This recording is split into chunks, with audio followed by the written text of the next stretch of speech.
This game has an element of financial risk and may be addictive. Please play responsibly and at your own risk.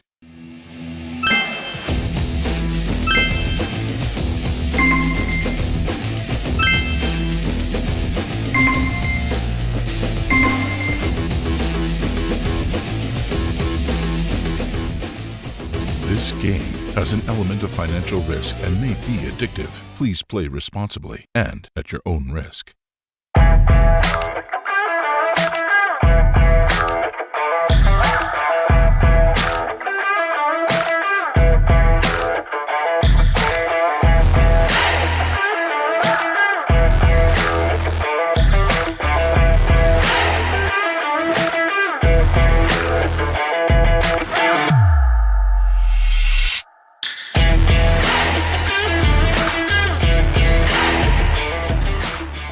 This game has an element of financial risk and may be addictive. Please play responsibly and at your own risk. 8 days, 8 featured tables, and a 10 crore guaranteed prize pool. That's what the India Poker Championship Final Table Series 2.0 promises to deliver. Good evening, namaskar, and welcome. My name is Peter Abraham, and as always, it's a pleasure to welcome all our viewers to this third featured final table of this season's FTS 2.0. It's the 40 lakh guaranteed Challenger event. And to kickstart the final table, I'm going to be joined by not one but two charismatic personalities. On one side, we have the next big Bollywood sensation and someone who's won the Player of the Year title at the Asian Poker Tour 4 times in a row. And the applauded star of our live streams, Sam Razavi.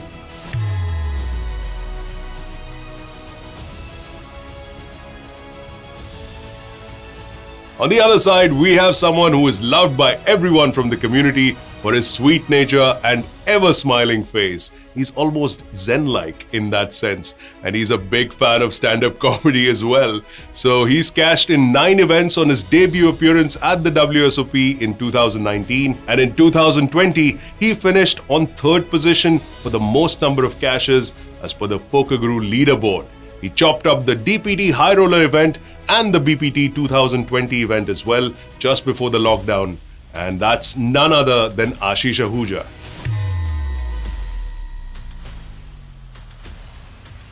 And so that means on today's stream, we have a performer in Sam and a viewer in Ashish. I think we are all going to be very entertained, it seems. So let's invite Sam Razavi and Ashish Ahuja onto this live stream. Sam, Ashish, welcome to the live stream. Thanks. It's great to be back. I can't wait to get involved. I've been watching the stream the last couple of days. I did a tiny bit of commentary on the first final table, and yeah, it should be great to get back involved. Ashish joining us for the first time here in the schedule. Ashish, how's it been going for you throughout lockdown for that matter, and in the last couple of months, especially in the new year? Well, I'm glad to be here, Peter. Thank you so much for having me over. Well, the lockdown has been pretty good for me. Just been sitting and grinding online. But thanks to Spartan Poker, we had so many series going throughout the lockdown, so it was much easier for us to spend the time and just keep playing online. And now we have a later series, FTS 2.0, after success of FTS 1.0. So yeah, I'm just loving it. Well, spoken like a true poker professional whose eye is on the game. Well, like I said, we've got entertainers in the house, and if you missed Sam's debut on the first stream, then let me present to you all Sam in this fantastic new avatar. So, ladies and gentlemen, I want to talk to you about the FTS Series 2. It's a wonderful series. It's a fantastic series. It's the best series. No one knows more about baseball than I do. Oh, it's poker. It's poker. Anyway, I want to talk to you about the guarantee. Now, the guarantee on this series is 10 CR. That's got to be fake news. In the States, a CR is like a restaurant. Oh, it's cash. Oh, it's cash, my favorite. Okay, so it's 10 CR cash. It's CR nonetheless. It's a wonderful CR. It's the best CR. Fantastic. It's number 10. It's the best. No one knows more about CR than I do. It's in the cash, not the restroom. Anyway, if you happen to win one of these tournaments, you're going to get a wonderful prize. A brilliant prize, a fantastic prize. You get a beautiful medallion. And it's not just any medallion, there's lots of medallions. There's silver medallions, gold medallions, a diamond medallion, and my favorite, a beautiful, wonderful orange medallion. There's no orange medallion. That's fine, there's a medallion. It's a wonderful medallion. It's a fantastic medallion. It's the best medallion. No one knows more about medallions than I do. So I guess all there is now is to wish you good luck. For the whole series, and well, I wish you wonderful luck, beautiful luck, the best luck. No one knows more about luck than I do. You should have got an orange medallion, that would have been fantastic.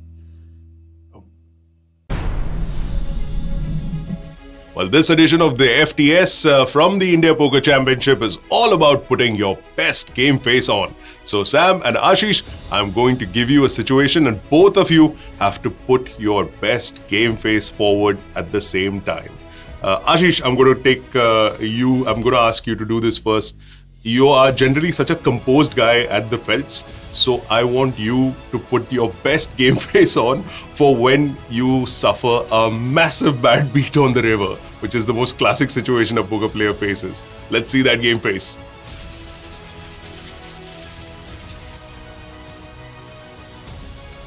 All right, we've got that going. Even within that, Ashish is like covering his emotions right there. Sam, being a trained actor, clearly, you have to rein your emotions in from that perspective as well, and while playing at the live tables. So let's maybe see your game face on when you're trying to bluff an opponent.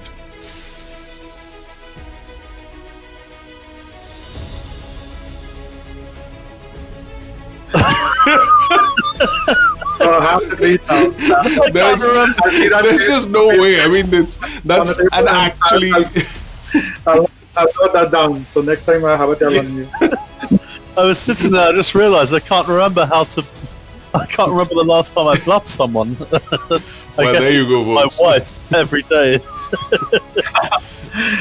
It's actually a pretty good game face because I was totally confused. I didn't know whether to laugh or smile or be confused as to what his holdings were.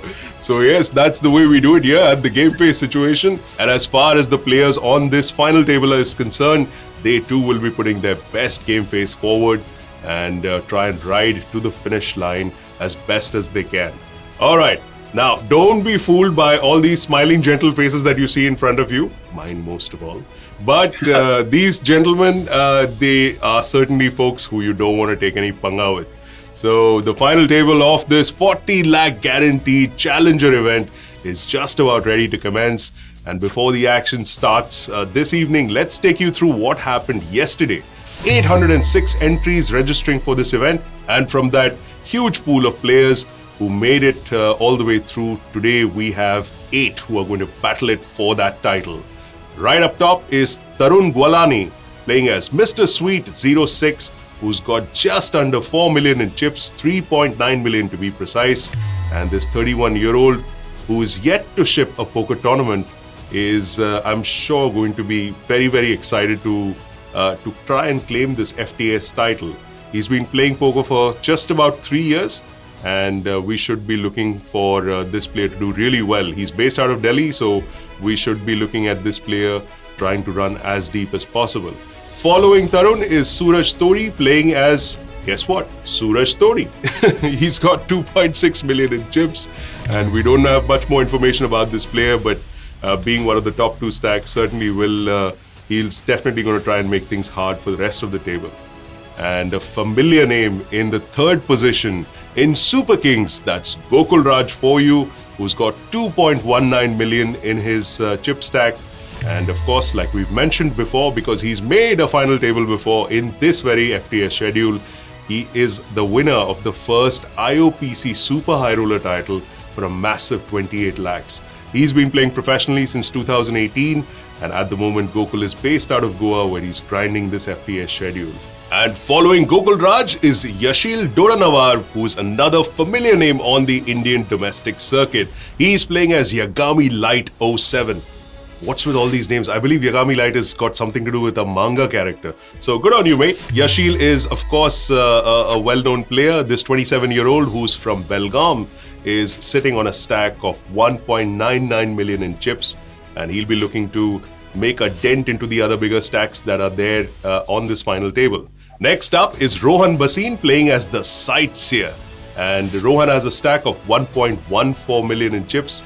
He's a player who's based out of Delhi, and Muskan Sethi, I believe, mentioned that he is one of the players that she's going to be rooting for. So we would be interested in seeing what Rohan is going to do with that stack.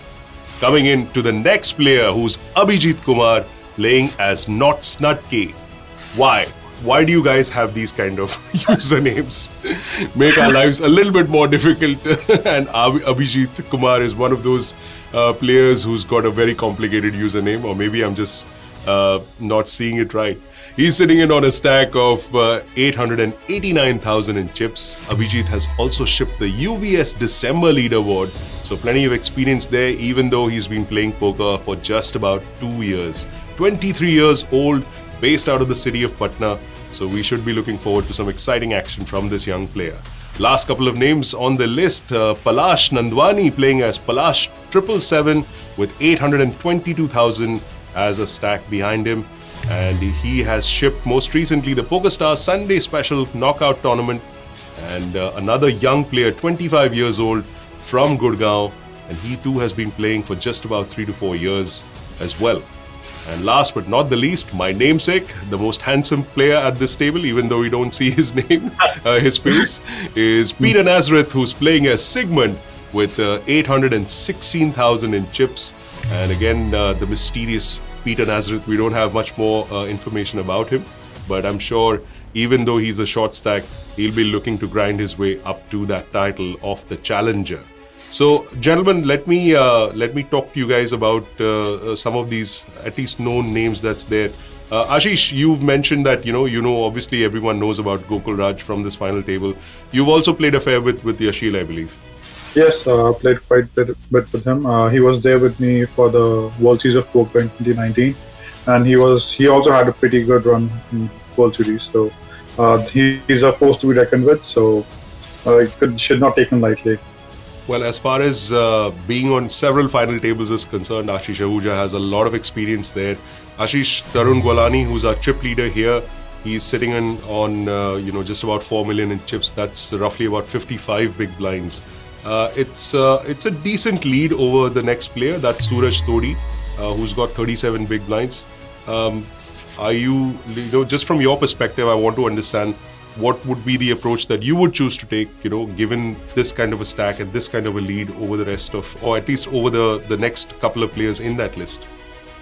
Well, I believe that's a pretty healthy chip lead, and with having such a massive stack of 55 bigs, you can just turn the table around like anything. It's with his experience, probably if he uses his chip lead to his advantage, he can put pressure on all the big stacks, because everyone would be inclined to play passively because of the ICM pressure on all of them, with a couple of short stack being there. So yeah, he can use this chip advantage to his full advantage as of now. Is that the one with the username Mr. Sweets? Or Yep. Yeah, I was gonna say that would be my pick. The little tip to, I think, was it Phil Galfon that was Mr. Sweets many years ago? Yeah, that's my pick to take it down. Well, talking about laddering up is a big part of this final table, or any final table for that matter, because those pay jumps that these gentlemen are referring to are what drive a lot of decisions for these final table players. So let's take a look at the payouts that these top 8 players are sort of gunning for. And as far as the top prize is concerned, it's 7,73,000 rupees. That's going the way of the winner of this Challenger event. And 8th place for 86,000. That's the minimum payout that everyone is definitely guaranteed to take home no matter where they finish. Well, one of the things that I have asked all of our commentators, and I'm going to throw this one to you, Ashish.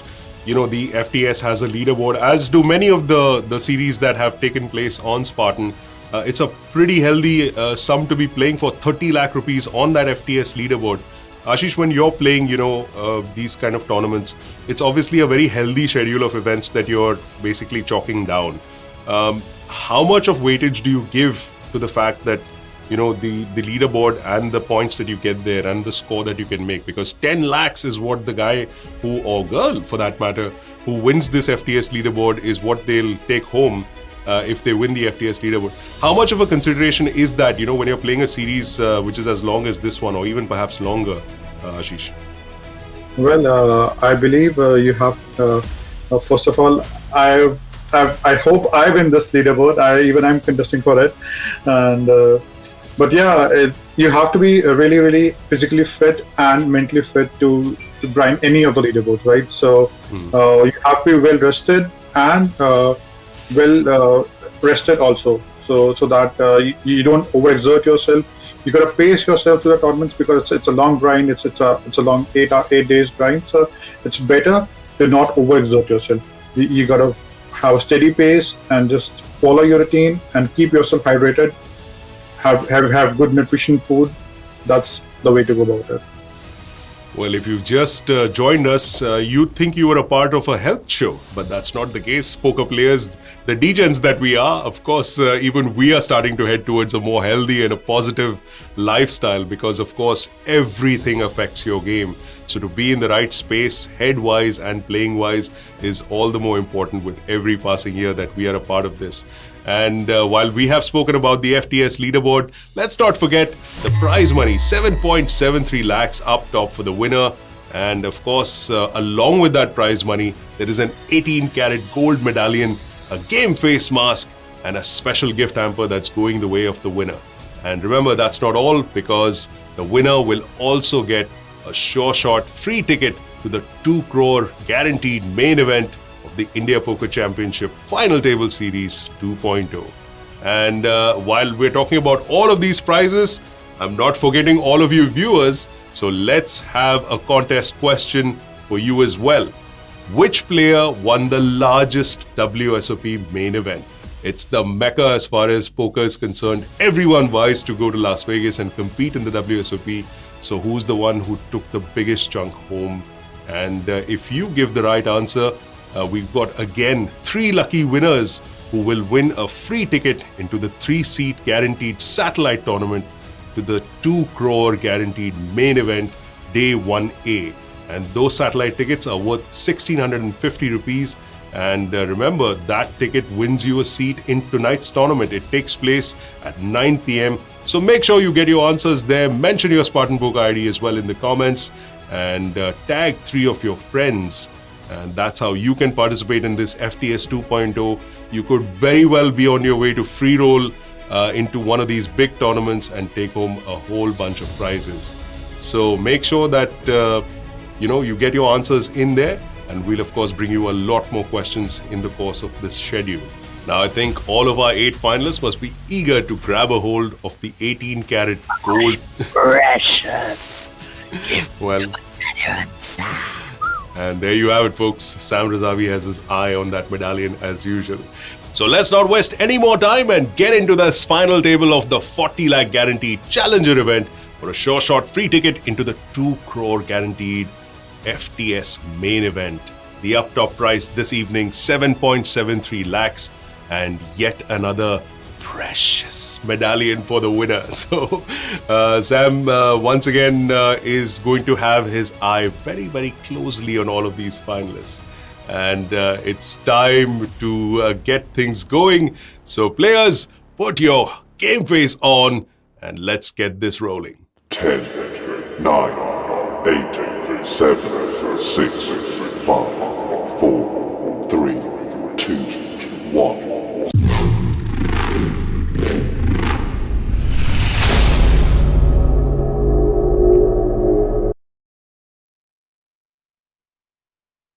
And we're just moments away from the action starting at this Challenger event. Cards are ready to be dealt. Here we go. Good to see a couple of pairs right off the flop. We should see some action here.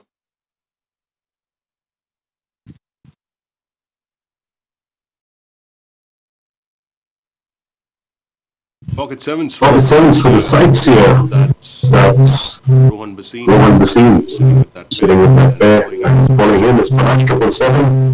That's Palash Nandwani with the pocket fours. Yeah, he's going to be put in a bit of a tough spot here because he's got just over 10 bigs with the fours, right? But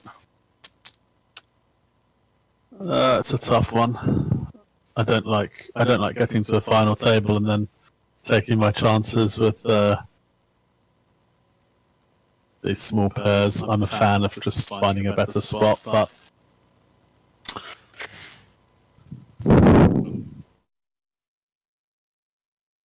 I mean, it's almost like he had no choice there, but I'm not going to make him too happy if this call happens.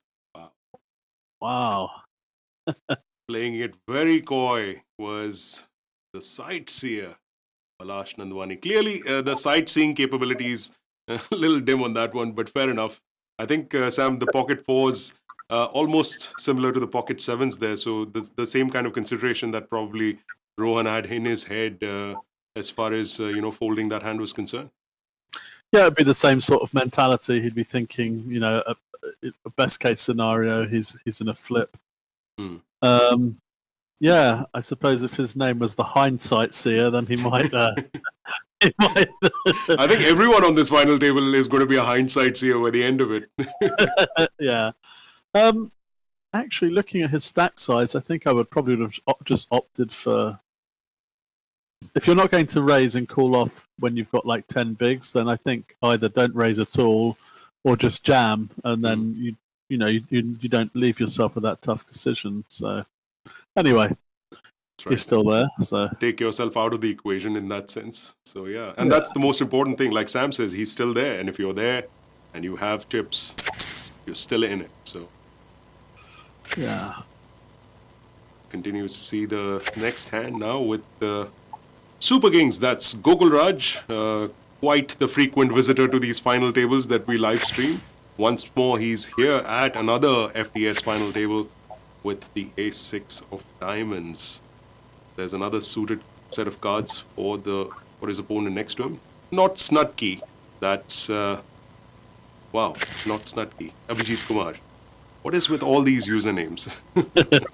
that's a really great disciplined fold, especially he's with such a short stack, and it's so tempting to peel, but because the under the gun range, includes big aces, you can easily be dominated. So it's really quite disciplined to fold that out of the big blind. You won't see a lot of players folding now.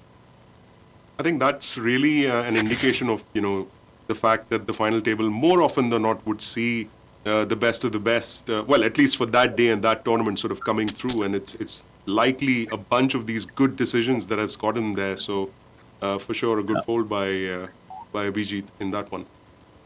Yeah, that's right. You make a good point there, and yeah, I can see not. I don't want to try. Not Snutki. Come on, Abhijeet. Do us commentators a favor by giving something easy for us to pronounce. Yeah, I think we might see him play a decent short stack game, just based on that first hand we saw. And I think he's going to be a tough cookie to crack, probably. This is interesting. It's interesting to see how Super Kings plays this. You can certainly raise from the big. You don't have to give your opponent any credit for an ace raising on the button. All options are open. 4 or 9 of clubs would be a close one. Very close. But it also puts 2 clubs out there, and that gives Yagami Light 07. That's Yasheel Doddanavar. Flush draw. And he's going to be really hoping to get there on that river card. Yeah, it's going to make it interesting because, all options are open for Yagami, but if he wants to keep the story up, that's a great turn card for him to continue, and it might actually enable him to, triple barrel and take this down. I thought Super Kings might call, but this is a big bet on the turn. There's while he doesn't know it, he's got 2 dirty outs. The 4 and 9 of clubs are no good to him, so I think we're going to see him let this one go. Yep, really put him to the test there with that one. Yeah. And Yasheel takes that pot. Well, I'm happy to announce that we have another of our esteemed commentators in the house. It's my pleasure to introduce this young lady who's done tremendously well, both on live and online felts. The President's Award winner, in fact. And let's welcome Muskan Sethi to the broadcast. Hello. Thank you for having me, Peter and Sam. Hey. We missed you, Sam, and on I was all about those teams. I was about to say, it feels like it's been so long. I mean, I was watching the stream yesterday, but yeah, it feels like so long that we were commentating. Hopefully. It was a really interesting table too. There were some very, very crazy hands that went down yesterday. Well, none more so than, well, Muskan would probably have a thing or two to say about some of the hands that went down there. Some coolers, some bad beats. I had turned my back. I heard and I don't know what it was, but I got the gist. It was like the same hand, and one of them made a backdoor or something. Yeah, that's brutal. So, two of these players on this table are good friends of mine, Super Kings and the Sightseer. Sightseer is like a very fun cash game player from New Delhi, and we all know Super Kings, Gokul. So it's going to be such an interesting mix today. Wow, I'm excited. Who's your pick, Sam and Peter, both? I'm going to let Sam take this one before I jump in and give a totally wrong, perhaps, answer. Yeah, I based it on the fact that I'm not too familiar with any of the players here. So what I did, I based it on the username Mr. Sweets, just because it's a tip of a hat to Phil. I'm sure it's Phil Galfond that used to be called Mr. Sweets, blah, blah, blah, online. And so, yeah, for nothing other than the username, that's who I'm going with. Yeah, Tarun Guwalani. Yeah, Guwalani. Yeah. Mr. Sweets, that's his name. This is an interesting one for Palash. I don't know whether he's considering. Yeah, he might just take a stab at it, and there it is. Yeah, and then probably, I was wondering whether he's going to bet out. That's far too small, though. You don't really. I was wondering whether he was going to risk, a third of his stack, and then when you bet so small, anything is calling you just to float, right? And you don't really get the information that he's seeking the kind of bet and give up on the turn. 5 is a bad card because now if you actually think, well, Mr. Sweets is floating, maybe he might just decide, well, if he's got it, he's got it. Yeah, that's interesting. It's a really awkward one. And for our viewers who are just joining us, while he's lost a few chips, Mr. Sweets, that's Tarun Guwalani, has still maintained his lead. He was and is the chip leader at this Challenger final table. Yeah, I was going to say this is a good check behind because Palash's hand looks pretty face up, and there aren't many sixes that include an overcard like that he's defending, like A6 or Queen. So it's unlikely that he's going to be outdrawn, and I would have expected to see a bit more. That Mr. Sweets take a really cheeky 1.5 big blind value bet on the end. I love those. From a bluff catcher to a bluff. Let's do it. This is good and bad news for not. He's got the kings, and he's probably.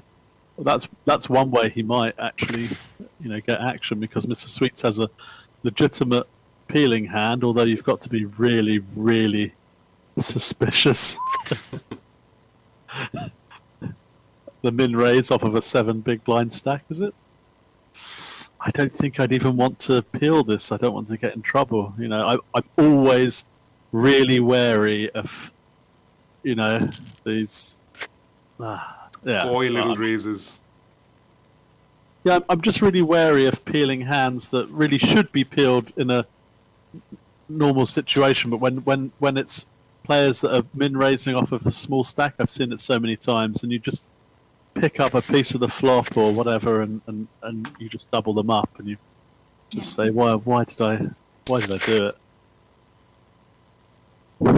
Yes, the most frequently asked question in poker, which is almost inward sounding, is why?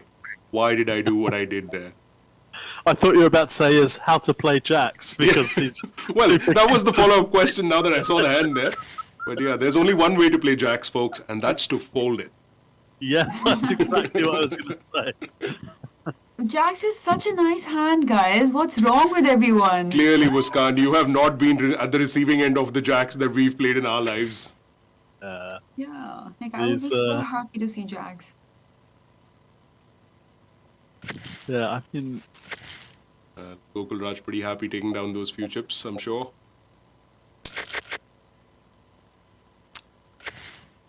It's a relatively calm start to the proceedings, considering we've seen bust-outs in the first 10 minutes of a lot of these final tables. So, good. We get a chance to hang around and shoot the breeze a little bit more than we usually do. So, yeah, could be And a fun Peter, final every table. time everyone's like, especially most of the regs in these fields are always trying to go for the top prices. They're so top heavy, and they understand that right now taking too many risk or risking our stack is not going to be that profitable. So that's why we see a lot of these kind of situations where everyone's tightened up, and it's going to be a long grind. yeah, exactly that. Well, that's quite a Tricky again. Queen 10 folding to the. I think that was a call, maybe.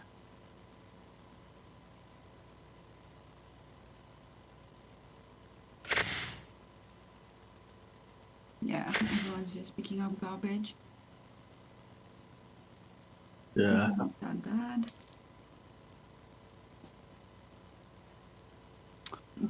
These two guys can apply so much pressure on each other. Just look, there's so many shorter stacks on the table. So, I mean, blind on blind, if Yagami wants, he should, Yeah, that's fair enough. Yeah, and I was going to say if he does choose to raise, he should go on the bigger side. Yeah, that's an appropriate enough amount of chips putting in there. Yeah, although I also do like to check behind, especially when I've got a raggy ace in the big, because you know that. I mean, you're going to give up the hand quite often, but when you hit, your opponent's not going to give you credit, and especially with the ICM considerations, you're going to hope that he tries to take advantage of that. But it's worked out because this hand shouldn't really go much further than the flop. Although, again, offering nearly 4-1 just to peel. Yeah, it's quite tempting there.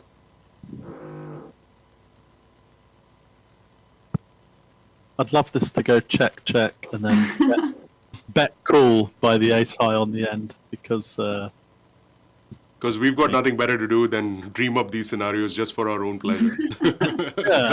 And predict the action. That is so interesting. It's crazy. Crazy tiny bet. Clearly, Yagami Light knows something that we perhaps don't. Yasheel Doddanavar, who's playing on that ID against Sooraj Todi. Well, I think Yagami's probably played this clever. I can't see him folding this, to be honest. He's either put a small feeler bet out to try and nick the pot, or he's really he's really got his opponent sussed and the hand sussed, and you were right, Sam. Yeah, I think I'm leaning towards exactly what you said as option number 2.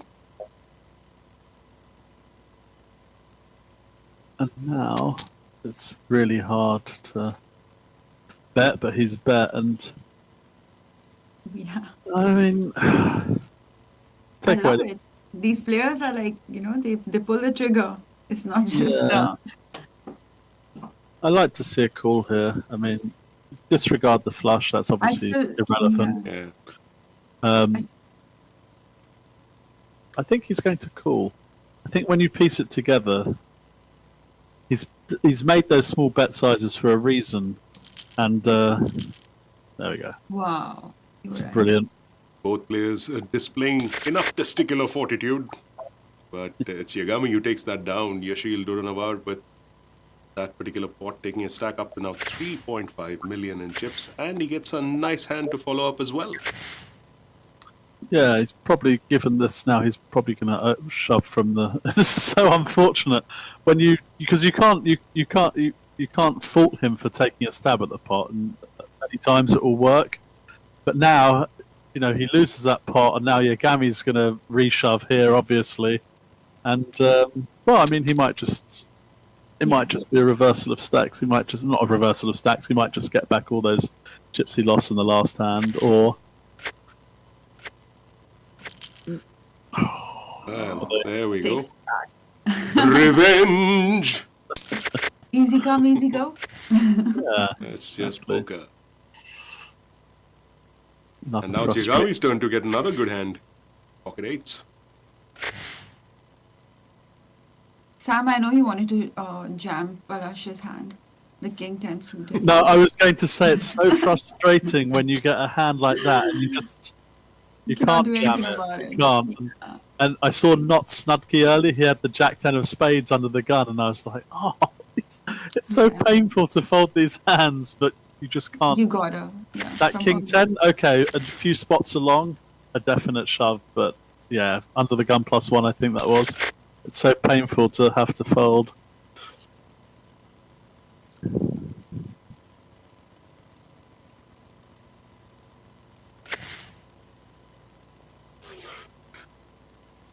Yeah, a lot of garbage going around.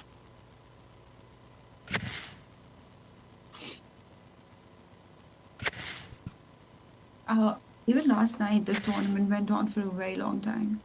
The final table was seized after around 5 a.m. last night. Yeah, oh, wow. Yeah, the boys were fighting it out, and I know Super King's pre-game regime. He will work out, probably meditate, go to the beach also. But I think on the day that he has to play, he wouldn't go to the beach, but just probably, make sure his meals are prepared on time. Okay, yeah. Ooh, not the right time. But the double up for Sightseer, Rohan Bhasin here. Rohan Bhasin and his sister, they both play on Spartan regularly. Okay. And yeah. Yeah, I'm not sure about that. I can That understand if the ICM was a bit more of a factor, as in the paid. Yes, there are a few short stacks, but the Sightseer's looking for a spot to double up. If you're down to the final 5 or 4 and you've got another couple of short stacks, the pressure's more on you. But if he has a hand there, he's going with it, and yeah, bit of a mistake maybe. Actually, Rohan Bhasin is a player who's not going by the book. He's not going to play ICM scared. And the problem here is Gokul, just because Super Kings realizes that, okay, he hasn't played too many hands and maybe he played with him last night and he thinks that he overfolds his big blind. There's a reason he just jammed any two, and Sightseer being, the player that he is. Yeah, and he's like, I'm not folding ace. Yeah, he was more than happy. Yeah, that would make a lot of sense actually. Yeah, because yeah, just like this one. Oh, but that's fine. I guess. I think this is another mistake, to be honest, Mr. Sweet, because Mr. Sweets is under no pressure at all. He can snap that off with anything really. Forget about that. We've got. This could be a problem for King 10 suited. Yeah, and this is why you don't shove the King 10 suited, as we were saying earlier. It's virtually the same position. But see, it's so hard to fold it, no? So you gotta at least limp. Yeah, I Just think test this the is waters. this is a great spot for the sightseer to flat because Mr. Sweets, he doesn't have the hand, but if he had a hand to isolate that 7 big blinds, he would do that, and then the sightseer is, the sightseer would rejam, and Mr. Sweets would be in priced into call, but yeah, this is a great flat. This has to be a check behind. Sam, I think we're getting a little bit of a glitch in the audio. Can you move your mic slightly lower? Yep. Hello? Is that okay?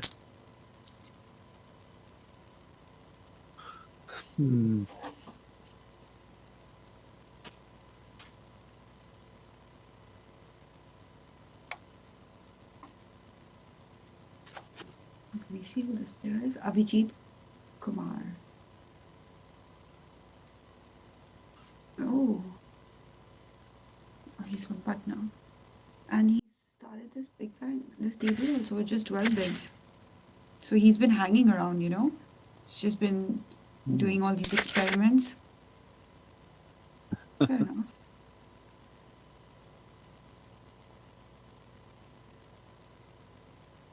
That's a disciplined fold there with the King 10. Exactly.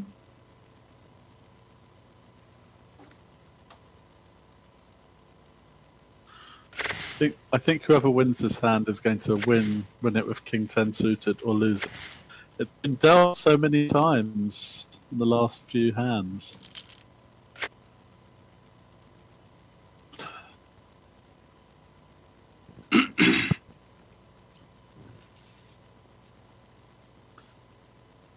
Okay. It'd be interesting to see if Yagami, the positions are different, whether he goes for that small bet again.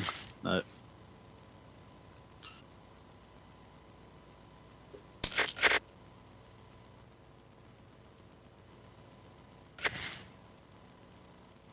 If Mr. Sweets ships this tournament, it's going to be his first title, online title.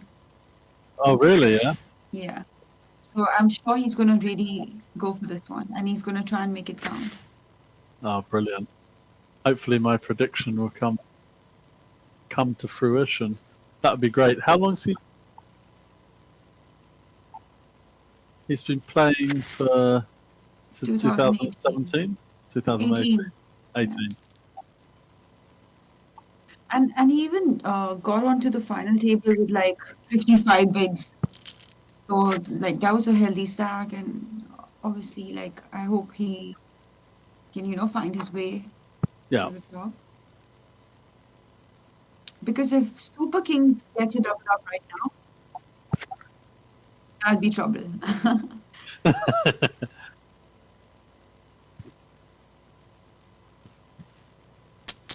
Although I want Super Kings to get a double up, Gokul. If you're watching this, good luck. Because I'm pretty sure he will. Just to see, what if his folds were right. In that hand, what did he have? I'm sure he folded one of the kings recently. He's going to go back and check. Yeah.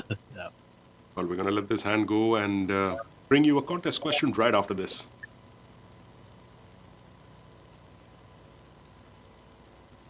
These two, at it. Yeah, I wonder if he's going to click back to 8 for fun, or just let it go.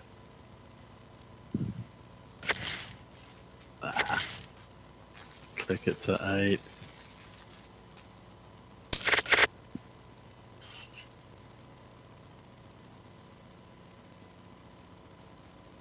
All right. Here we have our first contest question. For those viewers who have just joined us, well, you got here just in the nick of time to take part in this contest question.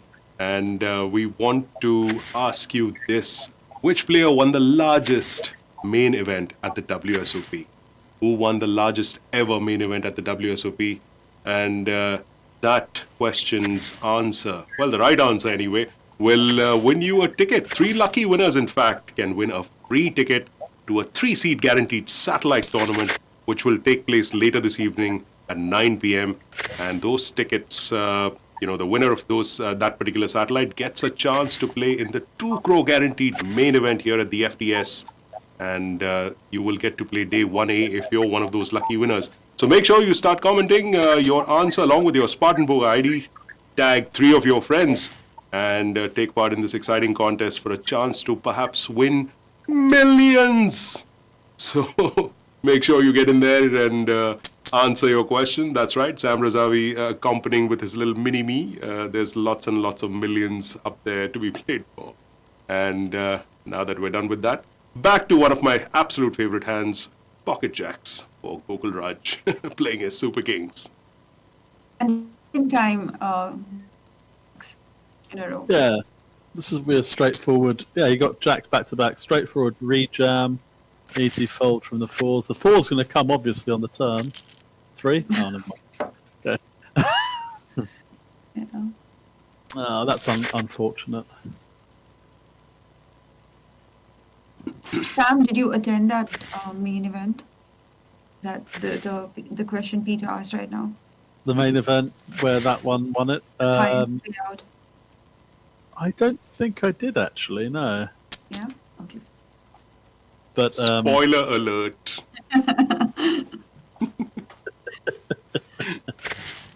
Well, it's safe to say that that particular gentleman didn't have too many fans back then. But yeah, that's all I'm going to say now. Another hint. Okay, just tell us how old Sam was. Sam, well, considering that he was, let's see, today is Wednesday, so 18. You're gonna lose. Anything can happen actually. No, Sigmund, my namesake, Peter Nazareth. Come on, man. Oh, and there's a call. Boy. I don't want to say it, but even with two, oh no, all the jacks. All are the out jacks there. are out. Yeah. Okay. Well, handsome Pete, bye-bye. And there we have it, folks. The first casualty of this final table, playing as Sigmund, was Peter Nazareth. And Peter takes home... Well, let's have a look at... Well, the second casualty, right? I beg your pardon. The second casualty at this final table is Peter Nazareth with 1.24 lakhs is what he will take home for his efforts. The shortest stack... The shortest stack, in fact, to have begun this FT. And we are now down to 6. Sam, did you go with the boys for dinner in Vegas ever? To that Indian restaurant? Mint. No. Mint. Everyone's talking about Mint. Every single Indian player is in love with that place. Yeah. That reminds me, I forgot there was an Indian restaurant that I think KP suggested, but this is somewhere else. I think it was in Europe somewhere. But yeah, the one in Where in Europe? I honestly can't remember now. There's another one in Barcelona called Bambi. Oh my god, it's so yum. I think it might have been Barcelona actually. Yeah. Yeah, Barca Bambi is, I found that place and then after that, all the poker players, I made sure they all go there and it was actually amazing food.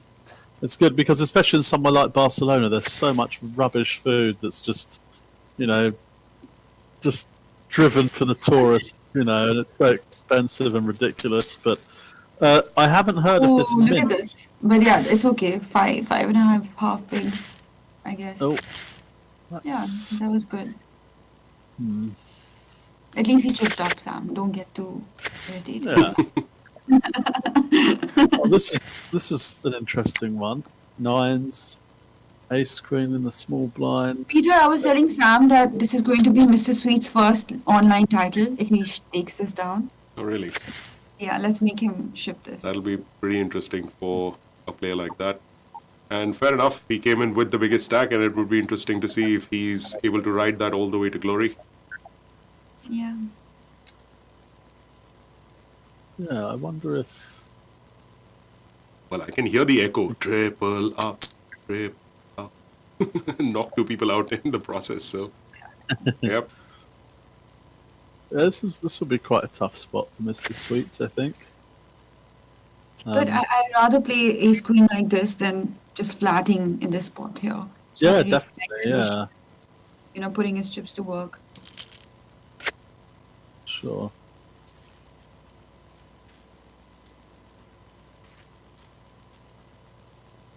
I expect Nice enough Yagami to, maybe half pot or something. Just basically giving. The chips are going to go just one way for that check by Yagami. But then I've been proven wrong several times over the course of these live streams, and who knows, this might be one more. Yeah, I think Mr. Sweets was probably suspicious that was a sort of trap check there, and for the 1-over card on the board, I don't think he can. Although putting it together, if it was a trap check, he might lose the minimum here and fold. And I guess it's fair enough for Yasheel to kind of, check this kind of flop. There are very few flops that we can check here, and I guess this qualifies. Exactly. Mr. Sweets, yeah, you're right. I don't. Maybe he could have donk bet there, but I guess now he's going to try and. Nice. Yeah, he's just got to show down and. Yeah, frustrating. Very subdued kind of a hand, all things considered. That's the thing, Peter. These guys have been playing for so long with each other. They just understand each other's game so well now.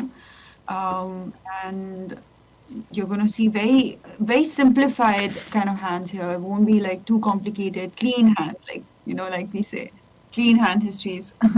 Some of them are obviously wild, and it's fun to see that. Almost template based in a sense. I think they've been studying spots and hands so much over the course of most of their relatively young careers. Because I think the oldest player at this table is Gokul Raj at 32. He's the old man at this table. And most of these players have been playing for like not too many years, but yeah, it's a big part of their study and analysis, I'm sure. That's crazy, being the old player at the table and only being 32. Well, it would have been another player, but he just missed out. I've been told that the player who got knocked out on the final table bubble was a very well-known name in Tathagat. That's Raman Gujral, one of the foremost pros from the Indian poker circuit. And Raman's a couple of years older than 32, so he would have been the old man at the table in that sense. But unfortunately for him, not able to get onto this FT.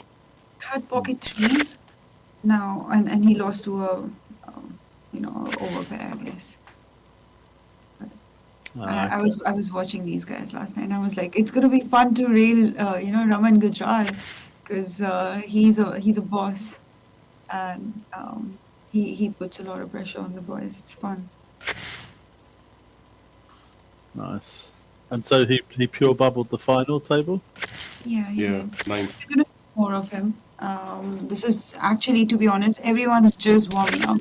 I guess the bigger tournaments are still yet to come. The high roller, the big deal, a lot of the other ones, and then main event. Oh, that's going to be, everyone's actually saving their energy for that. So I'm so happy. Super Kings is this is the second time he's already made the FT. So. But he's making a habit of these deep runs and multiple FTs, especially on these live stream tables. In fact, we've had the pleasure of seeing Gokul on several tables on the FTS in the past, on the IOPC as well. Yeah, certainly making sure that all his effort and hard work is paying off.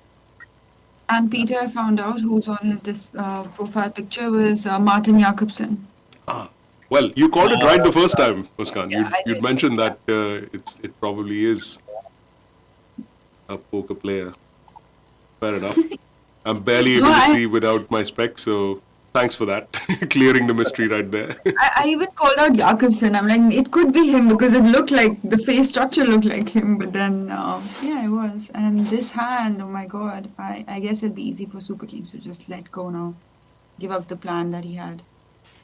Yeah. I can't see him calling this, yeah. Yeah, he's super disciplined. So, and it's nice to see them shift gears. Hello. Nice. Is that the third time he's picked up aces on this final? Second. Definitely at least 2. 2 for sure. Yeah, I don't know if this is the third, but 2 for sure. 2 for sure. Yeah. The first time he just flatted with aces, and I don't remember what he did. Yeah, it came ace high, turn on the terms of 10, and Yeah. you bet, and you got that solid king 10 fold. Not too much joy there, but in case you're wondering, with all these very interesting usernames that these players have, what's Sooraj Todi's real name? It's, of course, Sooraj Todi. Thanks, mate. Oh. That helps us a lot. Not too much running around to do as far as that username is concerned. Sooraj, after having picked up that last, couple of hands back. Palash is picking up all of these pots, huh? Where he must be like, Yeah. one time, just go through, and they actually go through. Like, it's crazy. No one has anything to call him. Unless he's got a super, super, super tight image, and they're like, Palash is at it again. He's got aces again. Fold. If this folds, Super Kings is going to be in a bit of trouble because he's got the... Oh, that's okay. Because he's showing the propensity to raise big from the small to steal it. And Yasheel, being the player that he is, he's not going to leave any spot and obviously try and open this button with any two. And just hope for something like this to not happen, that any of them jams. And he made it big enough for a weak hand to just, comfortably defend. So that's what, that was a good plan there. And, I'm like, so a lot of players would be like, I have 10-4 off, I got to fold here.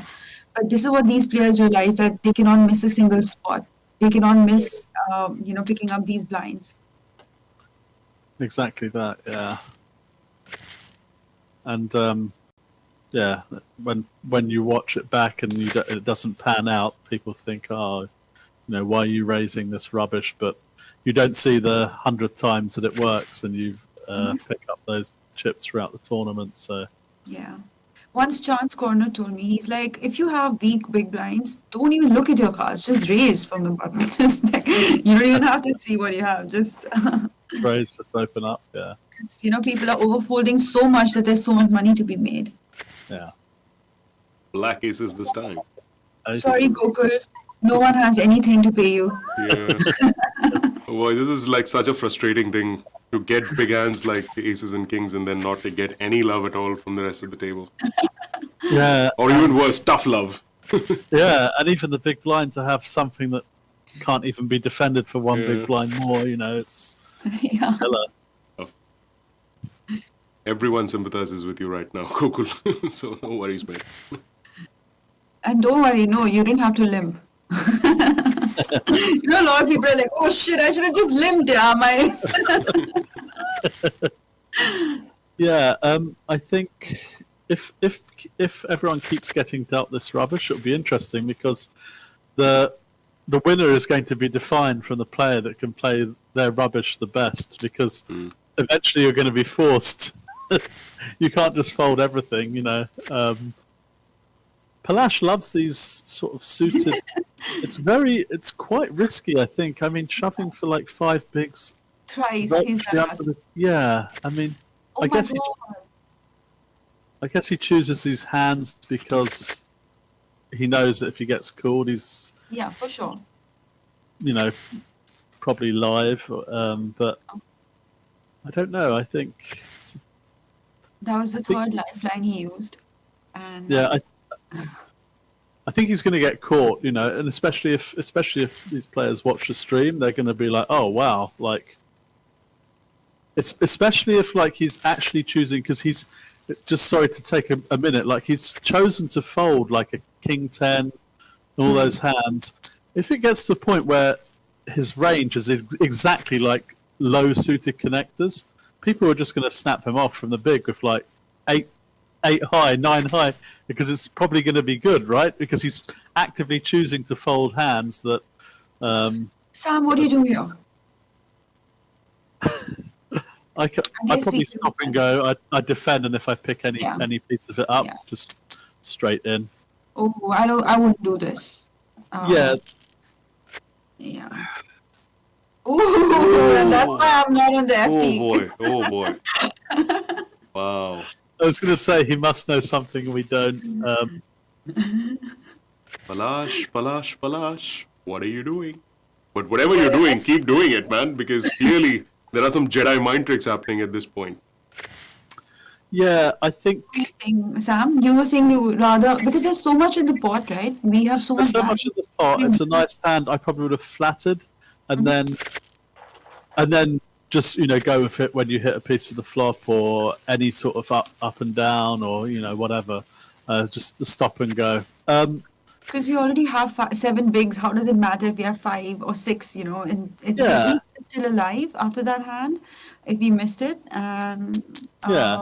I don't like to jam 8 bigs here because it's still a chip in a chair and my chance to kind of actually ship the tournament. Well, the thing is, it's different from just you open shoving. But when you've been raised, you must know you're getting called, and to select 5 high to go with it, I think it's a testament to Palash's love for suited connectors. We've realised now it's not just that he's choosing these hands because that range plays against this range. I think he just loves these suited hands. It looks pretty. But ooh. No, that looks extra pretty for Palash. Obviously, Sooraj is chilling here, but our man is going to chase it. I think Palash, he strikes me as the kind of player that will be all in on this turn. I don't think he's one to hang around and see the river, but I could be wrong. Yeah, well, do you think he should? I think he'll shove. Called it, Sam. Called it. But it's coming. It's coming. Wow. Alrighty then. It came. Oh boy. Look at this. He's That's run so insane. bad. I'm not sure how to Sooraj. I was going to say I could just feel it coming, and then it's always this way. The nail in the coffin. You're like, I've got a tiny bit of chips. I've got Ace Jack. Maybe I can come. No, he's up against kings. I promise you, there's been no other ace dealt on this table, and you won't see one on the flop. Sometimes it's just. Well, I hope he getting- gets stuff up. Let's hope he can, come back from What this. is 6-8 off defending? Yeah, that's strange. That's surprising. I think 6-8 off is thinking that because there's dead money in the pot, there's a good chance that if the flop is missed, he's going to get a chance to see 5 cards and. GG, sorry. Sooraj just Todi, so who gave us so much of an easy time with his username.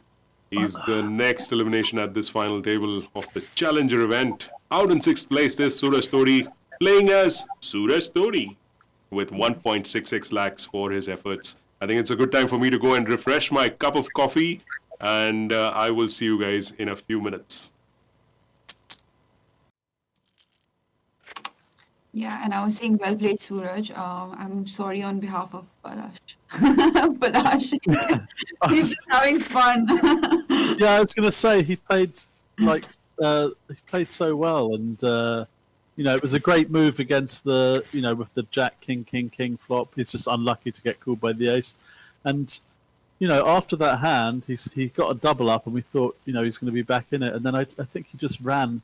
Unfortunate. He opened a hand and got free bet by better, and he lost the king queen, and then he lost 2 back-to-back hands to Palash to lose his chips, and it's just unfortunate really. But what can you do?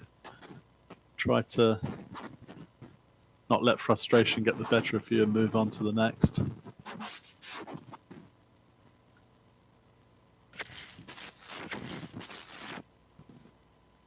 Rohan Bhasin applying the pressure. So, Sam, do you know about Diwali in India? Yeah, when is that? Is that soon? I thought it was. No, that's like it's It's actually not around in October, November, November, yeah. season. But a lot of us, in India, there is like this tradition of like playing cards around Diwali. Like if there's a party, families and friends get together and they can play all sorts of games. So Rohan, that's how we all know each other, like few of us in Delhi. Is Rohan is really fond of going and playing cards around Diwali. and he plays poker and then he loves it. He's a businessman. Like he just does this for fun. Like he play once in a while. But for me, it's so much fun watching him to actually play like that because you don't expect like players who are hardly putting in any time and studying to play like that, just play good and like hold their own and enjoy it in the end. Even if they lose, they're like loving it, they're understanding hands, and they are catching up later. So yeah, it's Yeah, very that's great. interesting. Like all these, and especially I was excited to see him on the FT today. Yeah, and he even went for WSOP. Oh, really? Yeah. He's like, I'm gonna go check it out. I'm gonna play the main. How did he do with that? He actually did run decent, but I don't remember if he. Yeah, it was just like maybe day 3 or something. He made it, and he had some interesting spots. But yeah.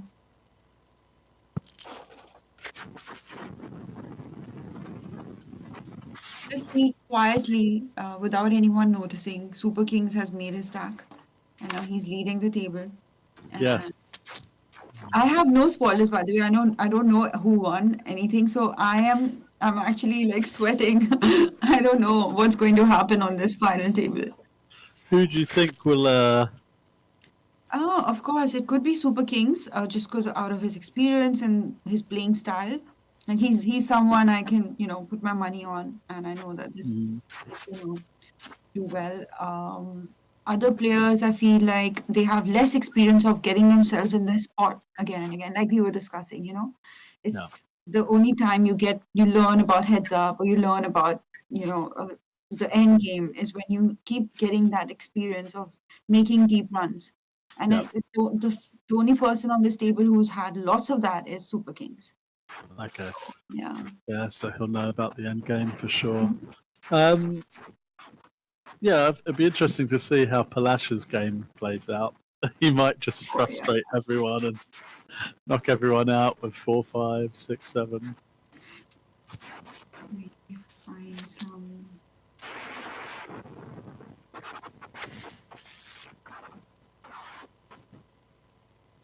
Oh, even his name is Palash Nandwani.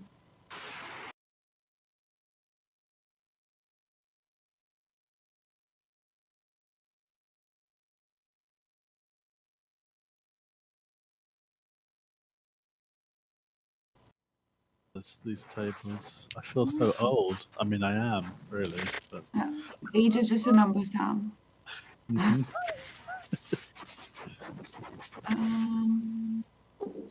Yasheel 100% is going to open this. yeah. I don't know. People often free bet any ace on the button they feel obliged to. I don't know what Super Kings will do here. What do you think? Fold? No, he's not going to leave the spot. He is going to 3-bet here for sure. 6.6. Oh! Wow. That's fine. It looked like he was sizing it up, just clicking, and then he just decided to. To be honest, Sam, the best thing is that you don't have to play tricky. The fields are so soft for some of these players that they can just wait for others to make the mistake, and then they're gonna chip up anyway. No, that's true as well. Yeah, for sure. So especially out of position, I feel like they can let go a lot of spots. Although I would do something about that ace, generally, but I guess he doesn't have that big a stack also to mess around too much with Yasheel, because he's seen Yasheel is sticky. It's not that he's going to fold to his 3-bet. He can totally either rip back at us or at least defend that, and it's going to be so hard. We don't have enough chips to play along. Yeah, exactly. Yeah. Yeah, I think that's fine. Free betting or folding on that spot. Yeah.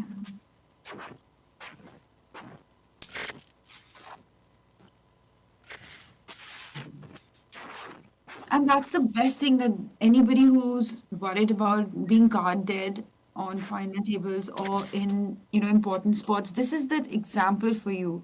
None of these players have been getting premiums that but still everyone's making their moves. They understand. They've just understood that which are the players, like from which position we can totally open, and we're safe. We're gonna get a lot of folds, and those people don't defend. Sam, like a lot of players know that, right? Like that if I open from my cutoff, I'm opening all my rubbish from there because.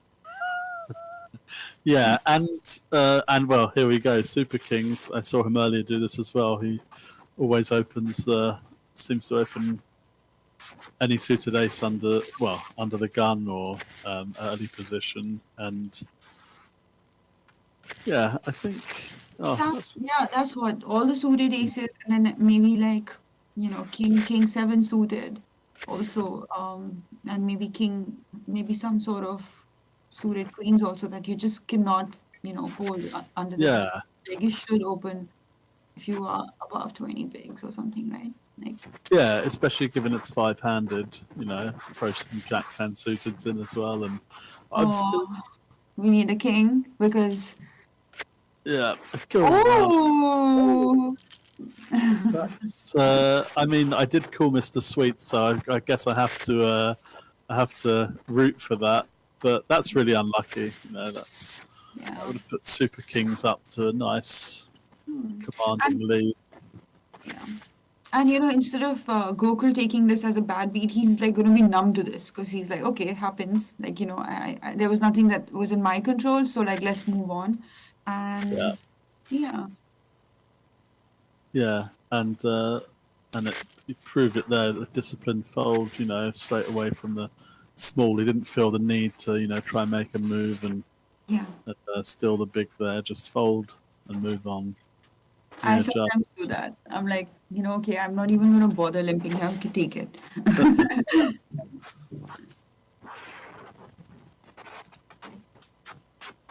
Yeah. But yeah, I was going to say.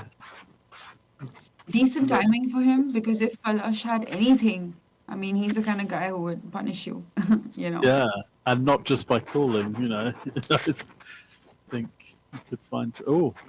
Was Mr. Sweets too short when he jammed that king? He shoved with he had about 12 bigs, wasn't it? Was it 12 big blinds? I'm not sure. 9. Yeah, just get some more info on that. Be interesting to see how Palash plays an actual sort of premium hand now. He's is he the kind of player that would go to 7 million? Doesn't want to get too tricky or flat? I don't know. Yeah. I think he might re-raise a big re-raise. Never mind. I did have a feeling that he was. I just felt it coming. I was like, it's coming. Thought he might. He struck me as the kind. Especially against Super Kings, like 100% it's coming. If it was somebody like who is tight, then Palash might be in two minds. But this was just had to be done. Yeah. Wow, it's chip leader now, right? 40. Oh, so sad, Gokul. It must be so sad about holding that then. Oh, how is he picking up hands? This would be interesting because if he raises and Yagami decides that he's going to, maybe he's got too many to pile in, but if he does pile in, I don't know if Palash will fold this. I'll be honest. Maybe it's too much. I don't know. This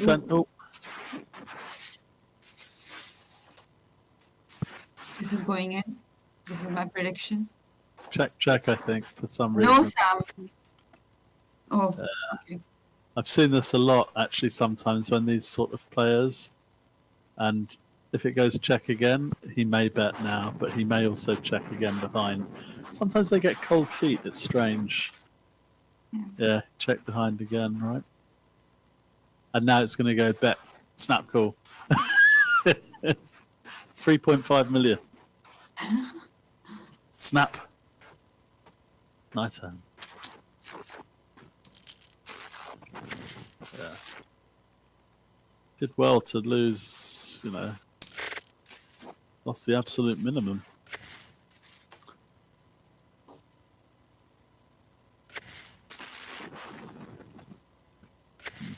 we're gonna see Super Kings try and double up very soon. Not in this hand, but yeah, eventually. Because I know my man, he cannot be short. He's gonna Yeah, keep. exactly. He's going to. I mean, the deuce three is not going to help him, but I think any other two from the small blind would be he'd be looking to jam, and that's strange. Palash picked up a pair last hand, almost same position, folded. Now with the king nine, it opens. This is the hand I feel at Super Kings from the button, all in. Oh.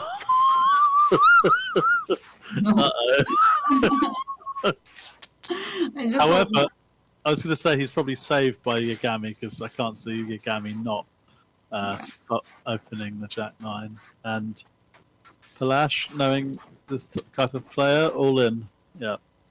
And it's a fold. A little bit, just to pretend like, oh, I'm not opening that. Like, I have a decision. I'll let my King Jack suited go. You take it this time.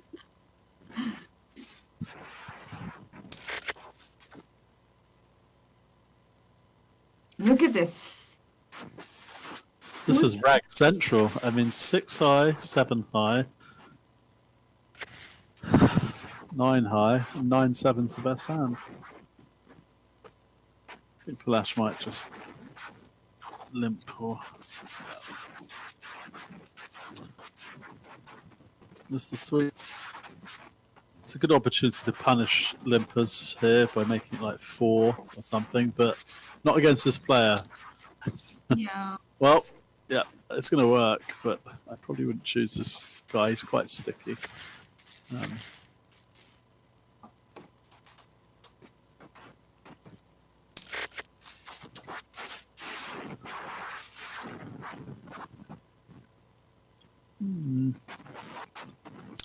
I haven't seen the table for. Would you use pre-flop, blind on blind, if you're not limping?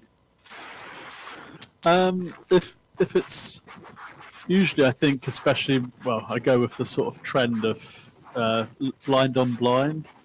If it's something you literally just don't want to go to flop, like 3, I think it's like 3 to 3.5, something like that. Yeah. And I think it's quite effective. It's not just, it seems to be, it's not just, oh, this guy is clearly doing that because that's what people do with rags from the small and now I can re-raise. It does seem to be quite effective. And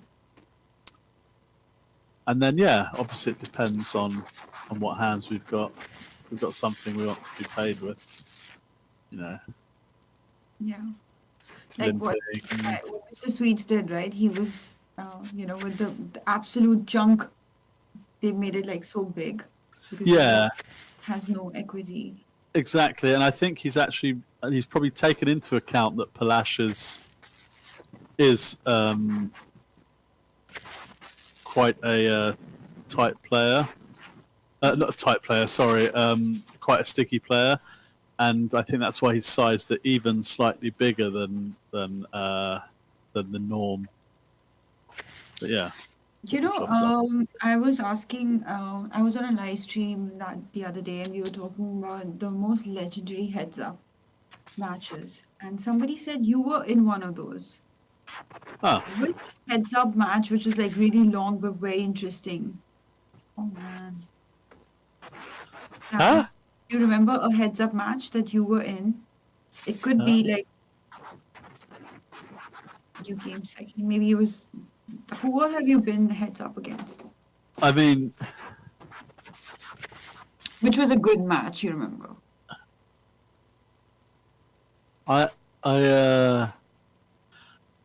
There's the Millionaire Maker at the World Series where I came second.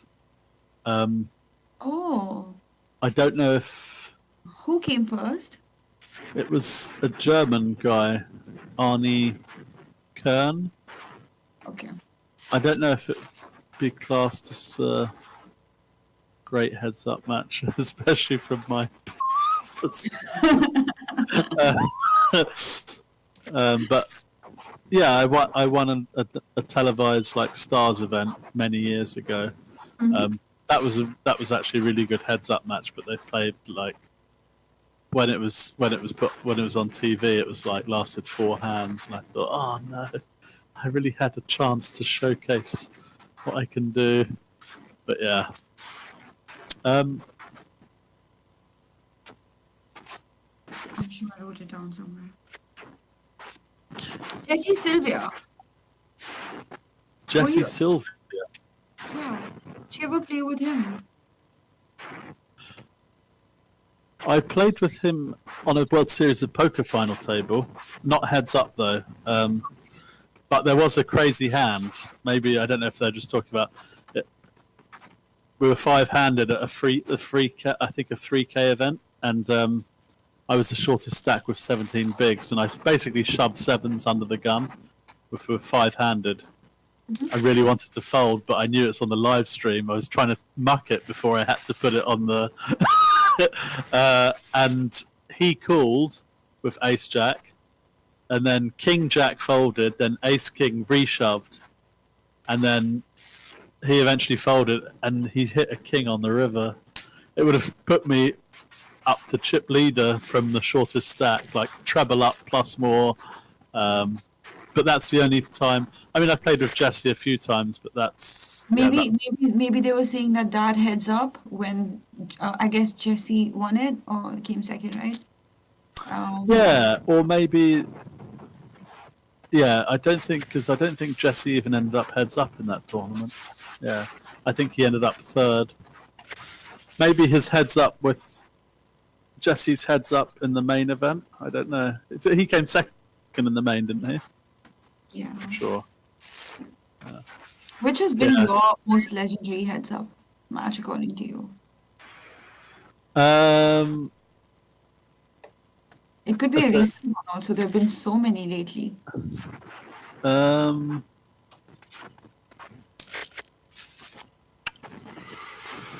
trying to think of. There's a lot of ones that I quite liked from the. Do you remember when the NBC used to do the Heads Up Championship?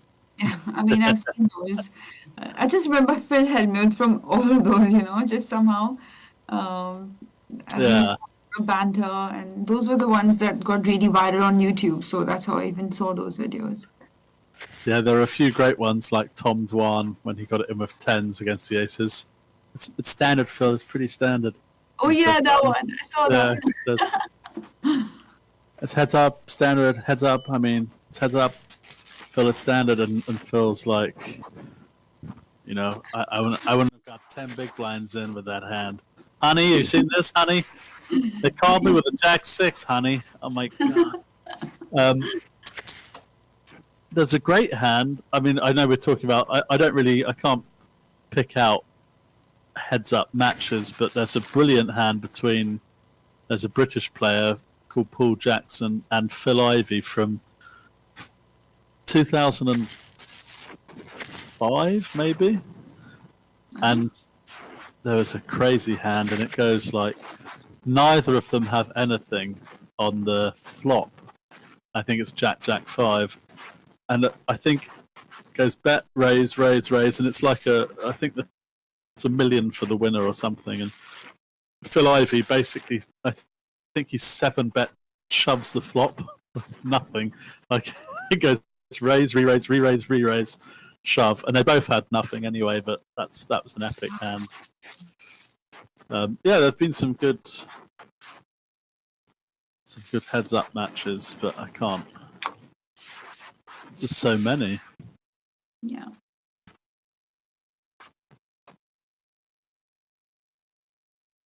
So why was Phil Galfond challenging everyone when he did lately? Yeah, never knew what that was, whether he was just trying to create sort of publicity for his... Well, it's going to be great content if he can, even go through those hands with all the players that he's played with. I mean, it's interesting. But I guess the bet was that we play for a certain amount of money. And then if I'm even $1 or $0.01 up, and then there's another bet on that, right? So, yes. Yeah, exactly. I think there's been. It's really interesting that this trend recently of people just coming out and demanding these heads-up matches. Like, there's been so many. There's Fedor, and Palash is up to something. Palash getting himself in trouble now. There's no way the sightseer is going to fold. This would be a great check call. I mean, it's the only way you can play it. Although if another spade comes and Palash goes crazy, he might actually might win the pot. Oh, he's picked up some. He might think his deuce is good, so there's going to be no trickery here. There's no need to bet, I don't think. But yeah, there's so many people. Oh, play me heads up, and a lot of trash talking, and I think it's in a bit of poor taste, to be honest. I've been quite surprised, especially with,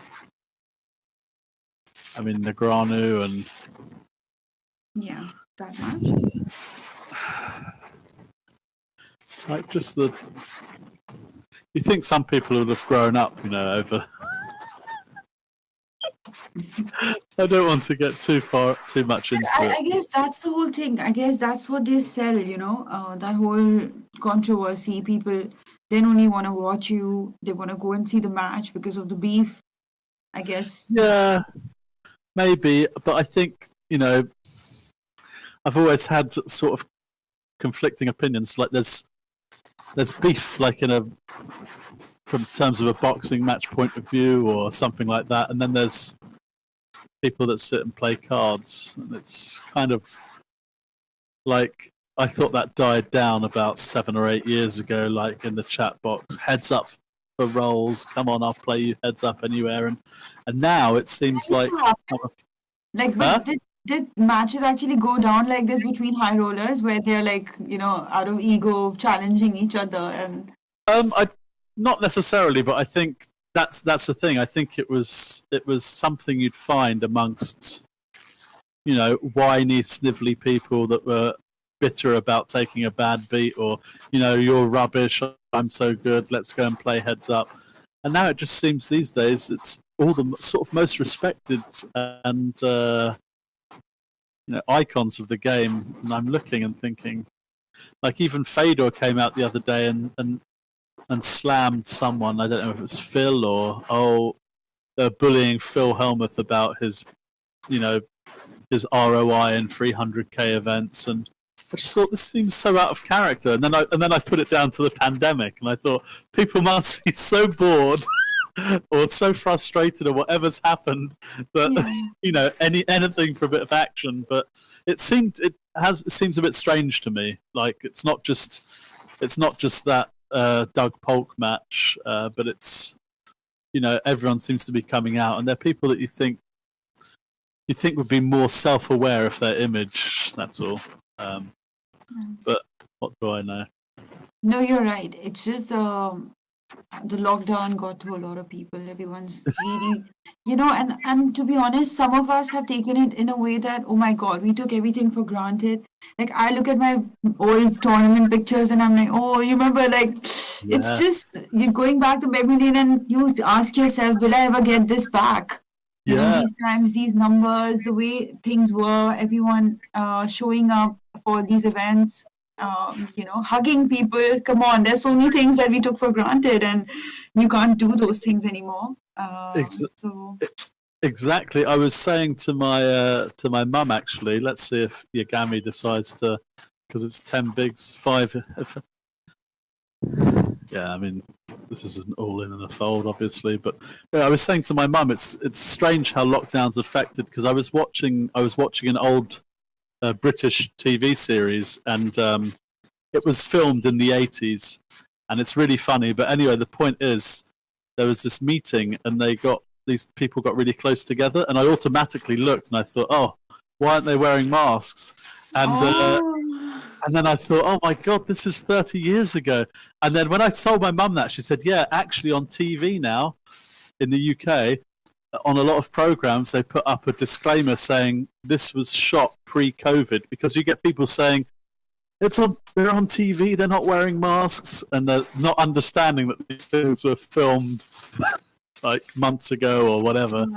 And yeah, it's just to be able to go back, even in Vegas, you know, and just wake up and just go and play a tournament anywhere, and you not have to worry about putting on a mask and getting a jab. And then even when you do that, I just feel now big crowds is not going to be a thing of the future, you know. People are so, they start working from home and they just avoid.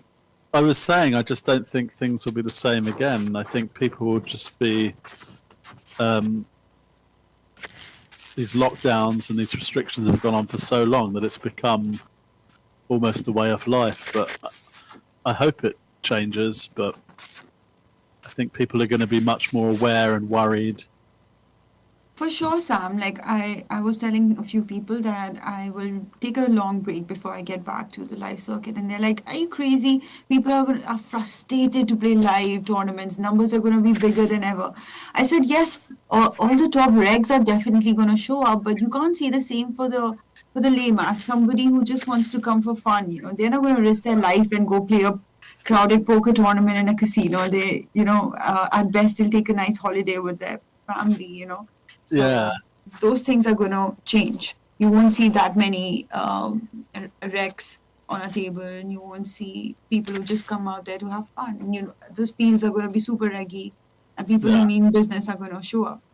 Yeah, exactly. And Palash means business here. Look at this. I mean, how to run better? Kings against Super Kings. I mean, it's kind of poetic, isn't it? Poetic injustice, but we'll see if Super Kings can spike a 9, because this is, I don't know what Palash is wondering what to do, whether to flat or raise. I mean, Super Kings is never folding now. So. She's going in. Let's see if he can get there. Well played, Gokul. Super Kings always showing spectacular game. There's so much to be learned from this champ. GG. Yeah. Not a lot you can do.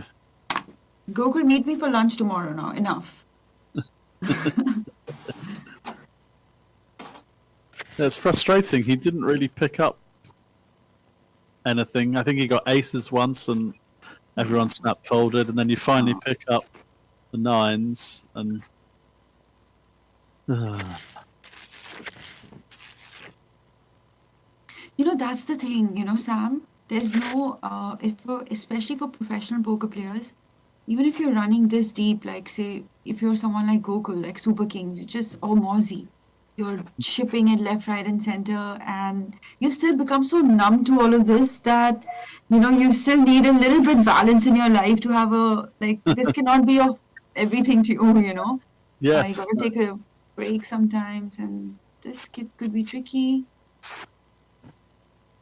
Yeah, you need other source of happiness also. You need something that's there, you know, in your life. Yeah, no, 1,000,000%. You know, if you know, I noticed myself, at least during this lockdown, that because poker's basically been removed from my life. Because live poker was gone, right? Yeah, I tried playing online. I just can't. I mean,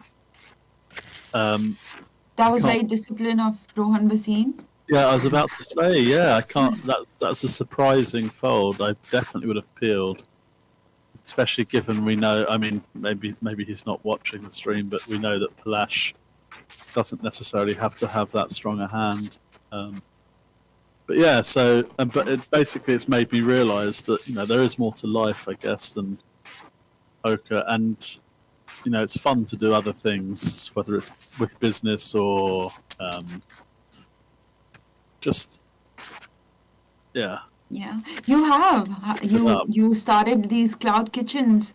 That's so interesting. Yeah, I mean, me and my brother started during the first lockdown, just doing a small delivery, you know, on Sundays, and then it really took off, and now. What's its name? Let's give a shout out to your place.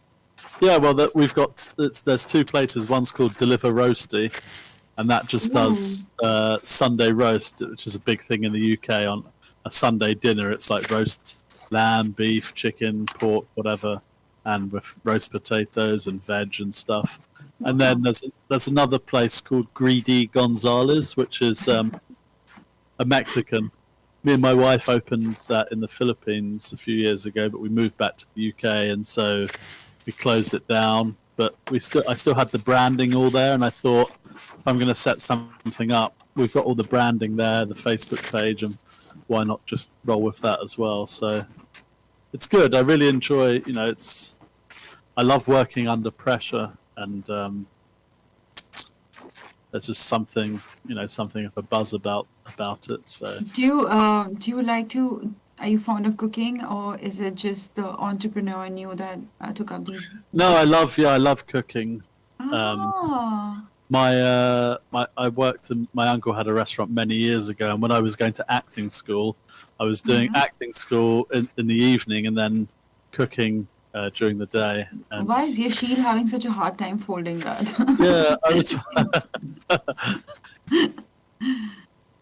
He's like, but it's king and it's queen and.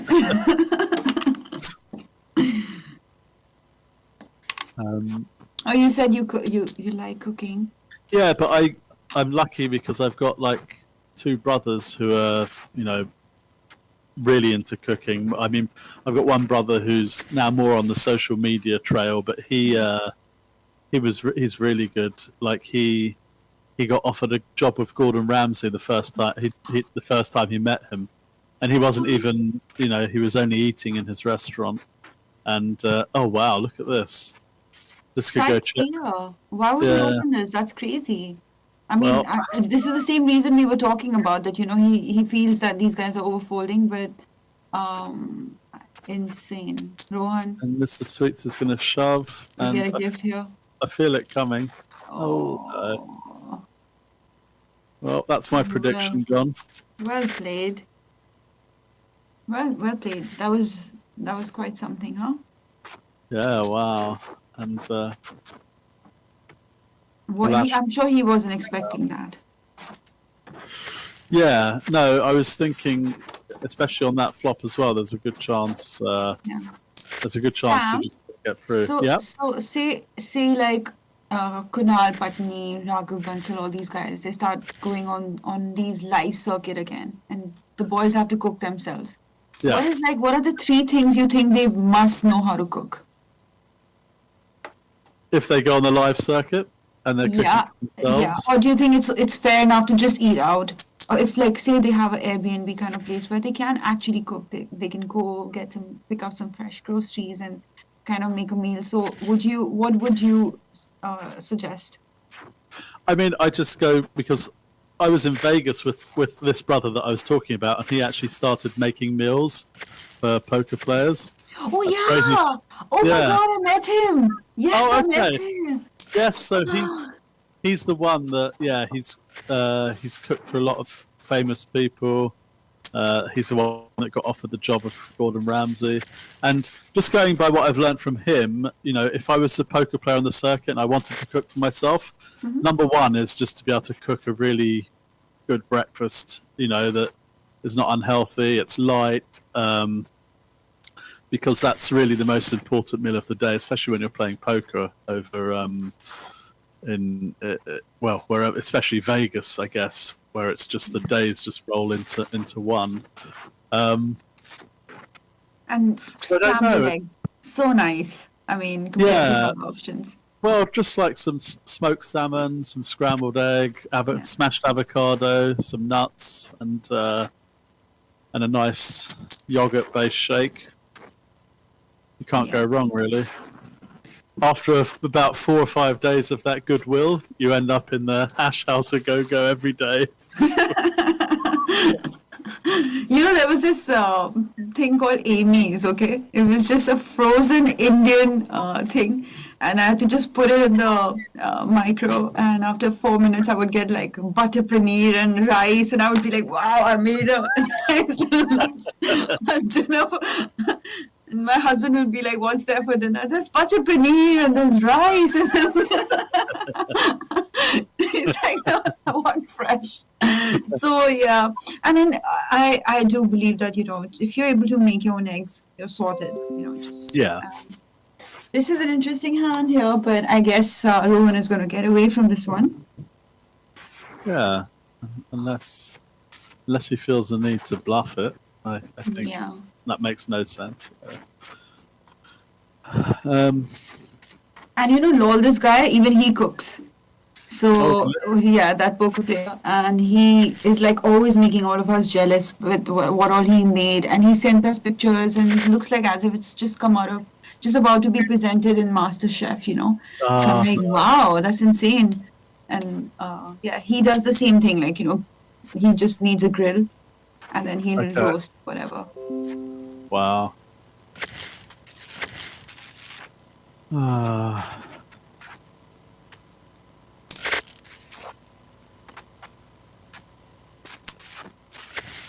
Yeah, it's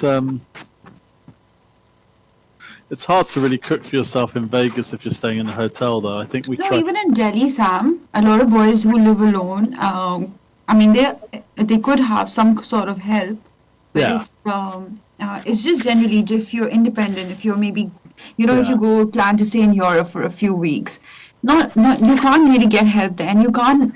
It's so important to have fresh meals, at least 1 or 2 meals, that are super fresh. So I guess that was a good one. You said breakfast, and what else did you say? Yeah, no. Well, I was going to say if you're staying in an Airbnb, it's easier, but if you're staying in a hotel, I remember we tried to smuggle in like a microwave and a small like induction cooker and some knives, but it wasn't happening. So. Yeah, if you can get into it's all about whether you've got the time and you've got the and you can do it. Getting the breakfast done and then try making up some meals that you can eat when you come home, because it's the temptation is there just to go out straight after and just go to any restaurant because you can't be bothered to do anything else.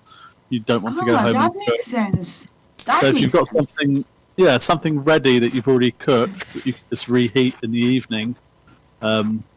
And then like make a sandwich for yourself and just leave it. So when you come home, you'll be like, yeah, I know what you mean.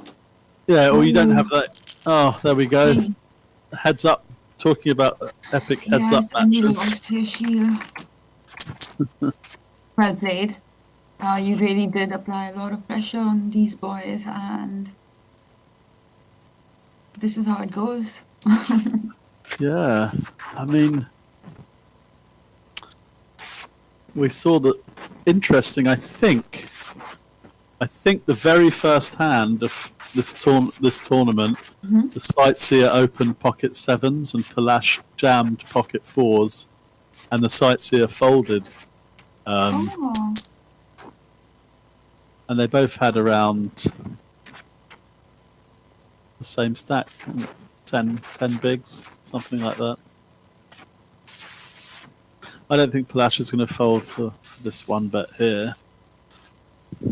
That folding makes no sense. See? Also, Sam, tell me later if you do some experiments in the kitchen based on just like your intuition. You're just like, okay, I think this is going to taste yum. I want to make it. Yeah, I mean... I think as long as you have all the base stuff like onions, garlic, and all the spices, you can just knock up anything. But I love. Yeah, what are you saying? No, I love making a lot of Asian dishes. I love Hainanese chicken with rice and Vietnamese food. Korean as well. My wife has slowly come around to Korean food and kimchi and stuff like that. Before she said, I'm not going anywhere near it. I don't like Korean food. But that's one of her favorites now as well. So I love Japanese food. Something about the carpaccios. Yeah. Hello. I'm just like, there are such big size rats that are running in my stomach right now hearing this conversation. Clearly, I've missed out on like a masterclass in cooking and in eating. Sam, we need to have this masterclass where we just go through the basics. That do not put a spoon in the micro. Do not do this. Like, let's just start with the absolute basics so the boys don't burn the kitchen down after listening to us and just they go and try something out. Well, It's funny. Yeah, when you were mentioning about don't put a spoon in the microwave, I worked in this kitchen and we had this commercial microwave, and I didn't realise you can actually put metal stuff in the commercial microwave. I didn't realise that. That was a godsend. I thought, oh, amazing. Well, I'm going to give the answer to that contest question, but Muskan, thanks for covering for me for a little while there. But if you'd like to take a break, then I'll run the viewers through the contest question in the meantime. Yes, thank you so much, guys. Okay, yeah. We'll see you in a let's bit. do this. And yes, we'd asked you that contest question. Which player won the largest WSOP main event? It was a lot of money. The answer, of course, was the ever-loving Jamie Gold, who won $12 million. I have a nervous reaction to that name. You and several, probably thousands of poker players across the world. Well, Jamie Gold, he was the winner of that biggest ever WSOP main event. $12 million is what he took home for that win. And, well, Jamie's been quite the controversial figure. Sam, you've been out there, you've seen and heard the reactions, I'm sure, from back in the day. And, yeah, it was the stuff that dreams were made of. He triumphed over a field of 8,773 players. And that 12 million prize pool went his way. Overnight celebrity for the right and several wrong reasons. But yeah, there you have it, Jamie Gold. And we have 3 lucky winners who have answered in this particular contest. And let me take you through who those winners are. And remember, each of these guys have won a free ticket into the 3-seat guaranteed satellite to the 2 crore FTS main event, day 1A. 2 crores, that's the prize pool in that main event. So these boys are going to be free rolling it. We've got 3 winners: Ashish TPG with his ID, that online guy. Then you have Dhaval Bagaria, who is got his ID as Poker Pro 5553, and the last lucky winner is Mohit Goyal playing as Mogo. All right, let's get back to the action. It's now down the final 2. Sam, you know, I know the stacks, there's barely anything between the 2 stacks, but if you had to pick someone right now, if you just had to make one choice right now. I mentioned earlier, I just thought Palash, I quite liked his flair. It would be quite cool if he won, I think, but I can see this coming down to, honestly, because Palash sort of, he doesn't like to hang around with his hands, so I could see if you get 2 even medium strength hands. It's going to go in. If he's pre-flop, we might see an all-in. Not 2 medium strength hands. The sightseer might be slightly stronger, but I think we might see a big all-in pre-flop in this. I think the chances are high. Yeah, Palash has been showing that he has a bit of an affinity for pretty cards, let's say, that, you know, suited connectors, some nice ace, well, not nice, but a bit of raggy ace holdings. But he's not been afraid to play those, and clearly being in the heads-up situation right now on this Challenger final table, he's been doing something right. So nothing to take away from either of these players. And let's take a look at all of those other 6 players who are no longer with us on this final table, and what did they win. Let's take a look at those payouts. In 8th place with 86,000 rupees was Abhijeet Kumar, and following him was the next bust out, Peter Nazareth. Handsome Pete Nazareth, 1.24 lakhs was his prize. In 6th place, you had Sooraj Todi taking home 1.66 lakhs, and the ever-popular Gokul Raj, Super Kings as he's playing as, took home 5th place for 2.12 lakhs. Then you had the chip leader at this table, Tarun Guwalani, who finished in 4th place with 2.7 lakhs.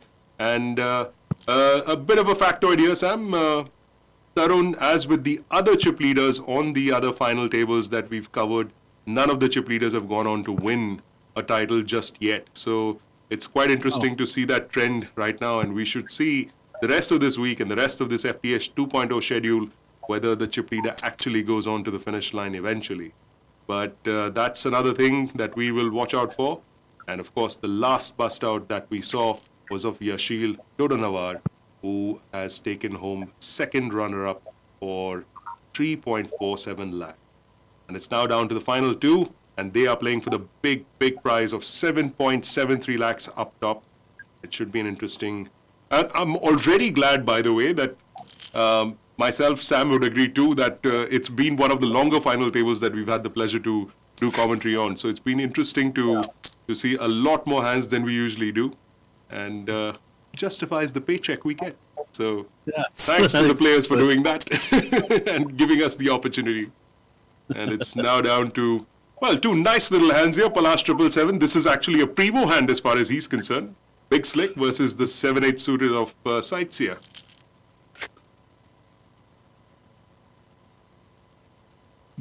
This won't go much further. Pretty much nothing there for the Sightseer.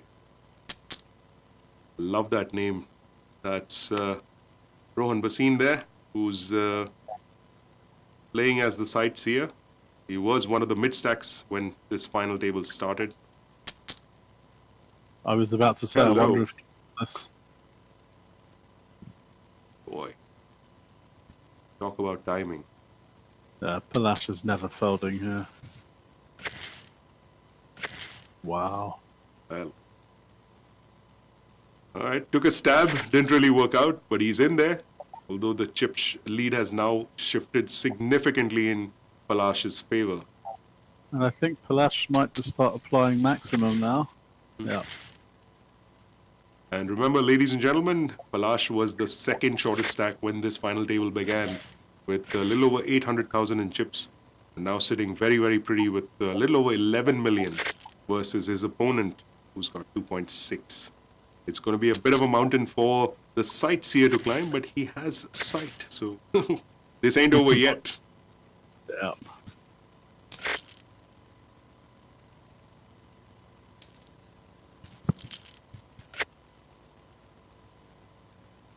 That was a cheeky trap limp by the Sightseer. He was definitely looking to snap off the jam. And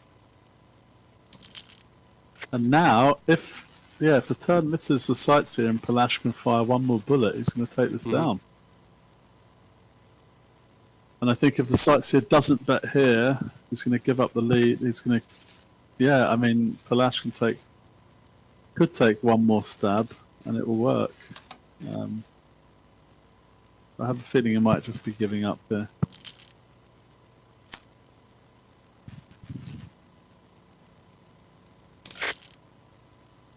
Uh-oh. All in. Uh-oh. Uh-oh is right. Yep.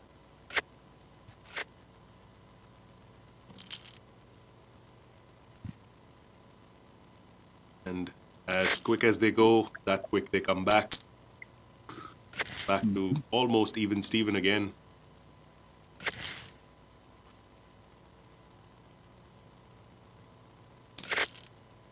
Well, for all our viewers, we're going to bring you another contest question because, hey, that's what we do.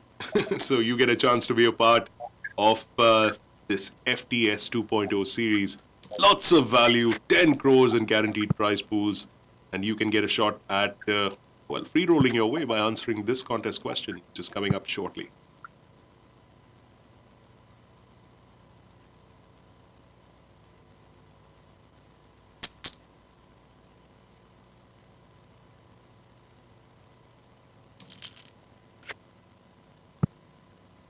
Yeah, I think this hand is pretty much going to go the way it's going right now, unless Palash decides to get really cute.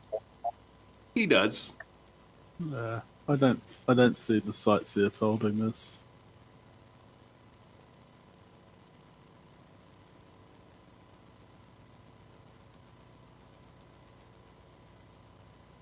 He's really giving it some time there.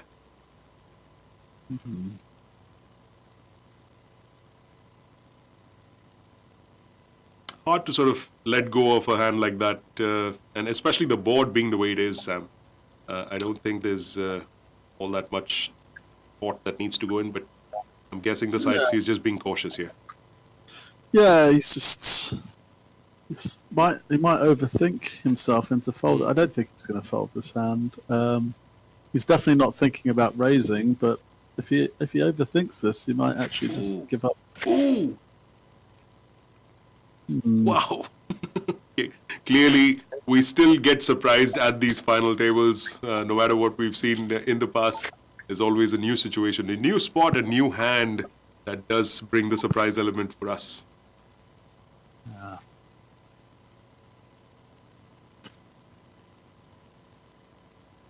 All right, and as this hand takes place, let's come back to the question number 2, the second contest question that we're going to ask you.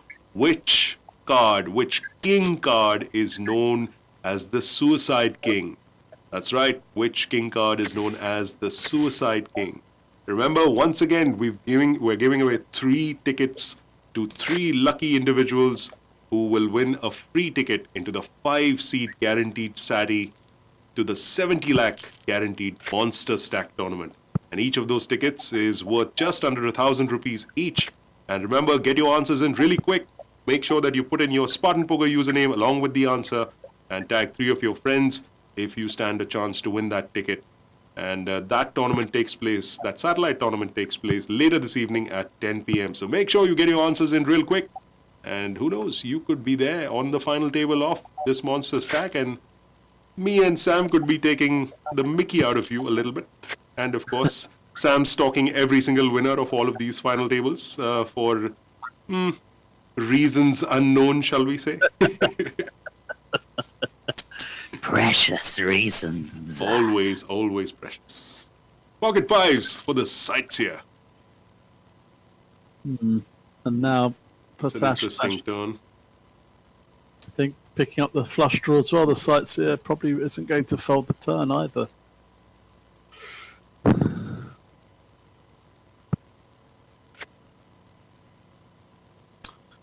Yeah, this is just going to go check again. It's too much nastiness out there, so. Yeah, no reason to bet for either player. Few more chips go the way of Palash 777. Here we go. This could be. I was saying we need 2 strong hands, and I can see this one going all in pre-flop. One of those bingo bango kind of hands. Though he's made it so big pre that he might actually, entice an all in, and he might have to fold now. Like, I was thinking if he raised smaller and the sightseer free bet, then we might have seen Palash shovel in. Oh. So it's got away from it. From good hands to garbage hands. A flash. Yeah.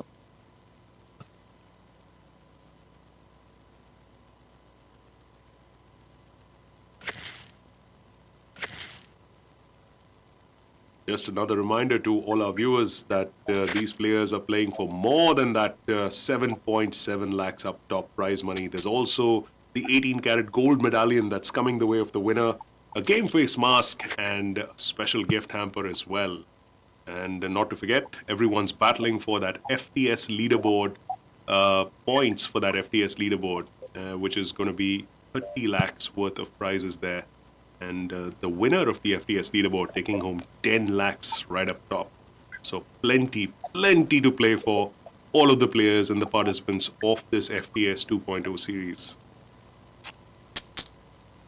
And my favorite hand, not of Jacks, in the custody of Palash 777.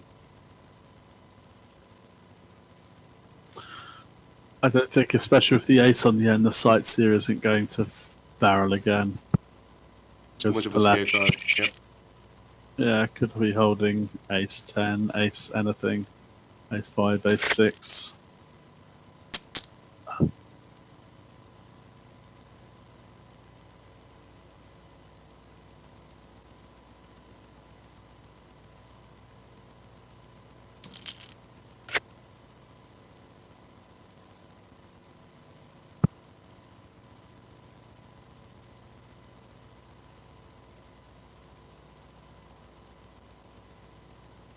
Well, I don't want to say that both these players have been playing a little subdued, but it kind of feels like it a little.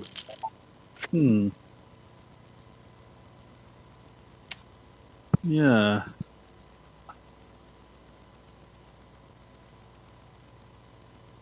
I don't know if this isn't a good card for the Sightseer. I don't think Palash has shown any tendency to just float with nothing, so yeah, it's just another one of those. He's also shown quite caution, so he may even check the king on the end of the weak kicker. And King's up for Palash 777 as he takes down that pot. And connecting cards for Palash, who's not shy about playing these kind of hands. He seems to have an affinity, like we said before, for these little cute hands that are there. yeah, he does like these hands. Don't know if the Sightseer is going to reshove this, and then, another fold. I mean, getting an ace X on the final table itself is pretty huge, and then to get that in heads up, and once again getting another ace X card for the Sightseer, pretty powerful. Yeah, and the Sightseer has noticed Palash's tendency to put in big raises, and he's been taking advantage of that on a couple of occasions. But this is a fairly inconsequential hand, I suppose. That should be the end of it.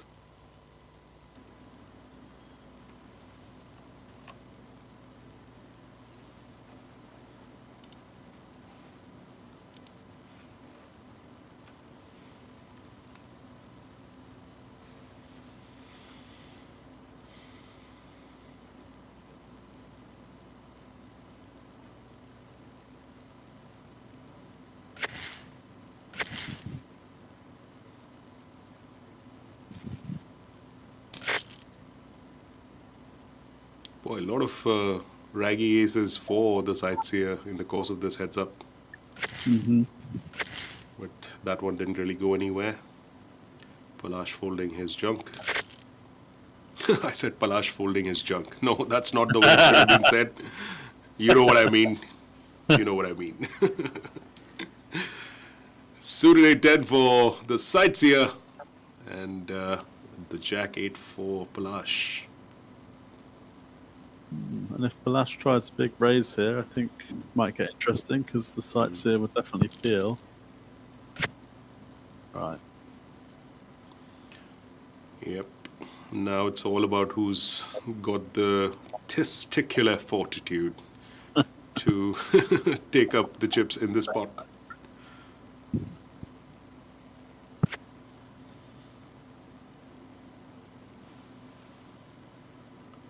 Check on that street.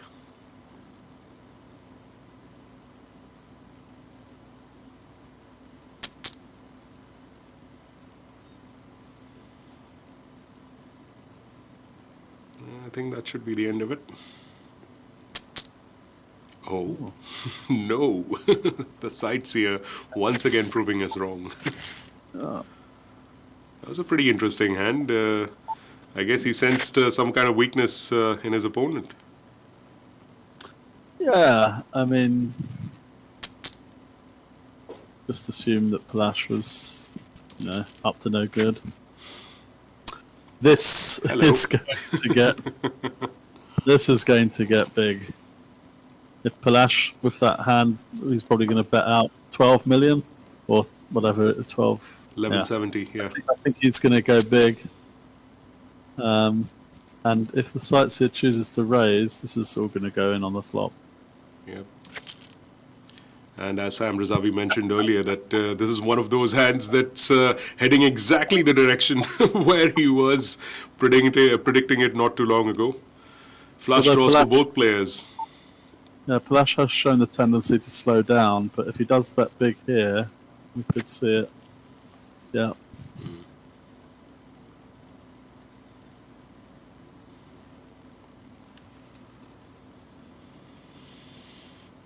Well, that one fizzled out a little bit, but the hand's not over yet.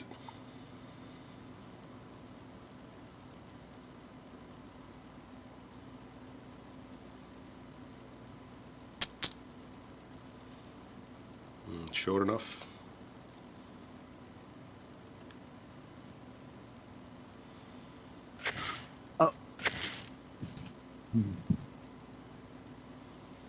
But you're right, Sam. I think it's going to be one of these exact hands, the one that we just saw. We're probably going to see something like that, which will bring an end to the proceedings of this Challenger event, I would think.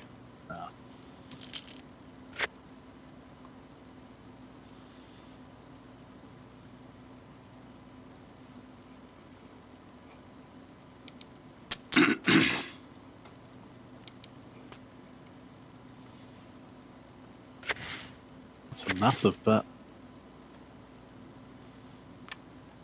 Maybe a tiny bit of tilt showing there. Yeah, he seems to be just driving forward. I wonder if he's going to start opening up his raise size to about 8.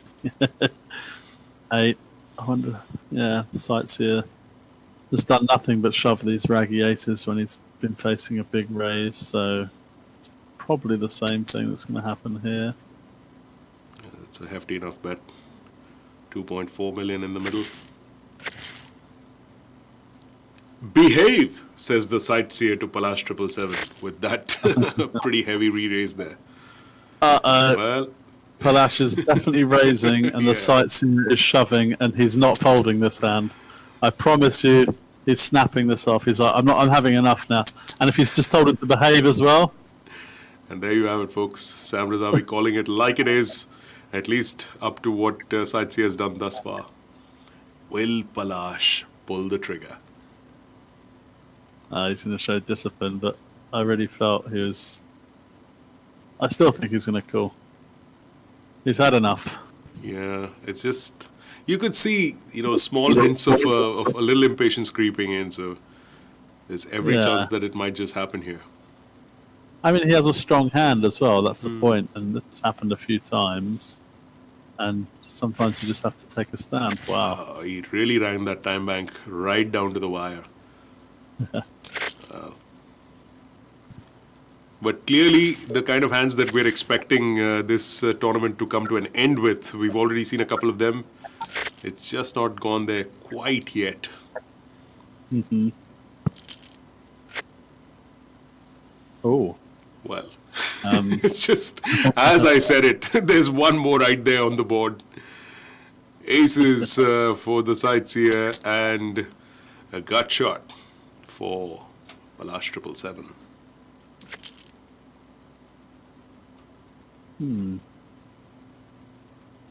Things get a little bit better for the Sightseer, with aces up.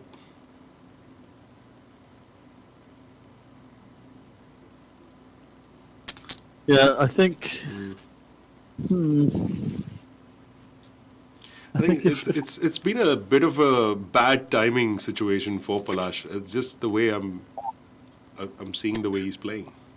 Yeah, the thing is, if you see the way Palash has played, if the sightseers have been watching any of the stream, you'll see that Palash always slows down on danger cards on the turn if he's got something. So it's quite face up that he's up to no. The healthy pot going the way of the sightseer. Now over 10 million in chips with that hand, and just adding a little bit more as he goes along.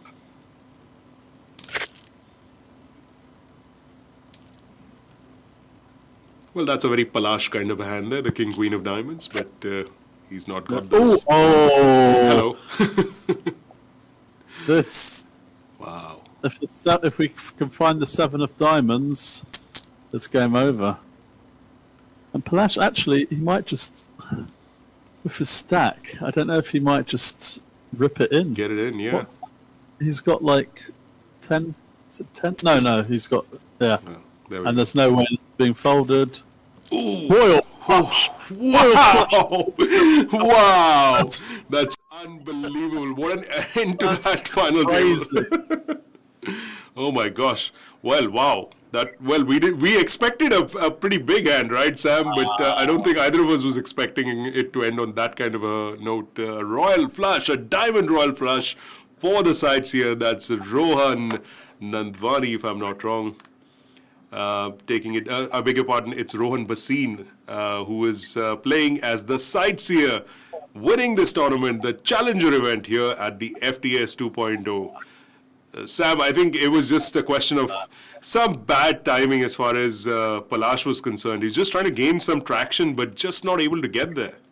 Yeah, no, I think he played fantastic. But yeah, he lost a bit of value in some hands where he had a strong holding, and he played fearlessly. There's the last hand was testament to that. The 8-10 on the flushing board, and yeah, I think either player could have won, and as we suspected, it had to come down to either a big pair of hands, or a big pair of draws, and that was it. And that was the end of that. Well, I think Sam, just a couple of final thoughts before we leave.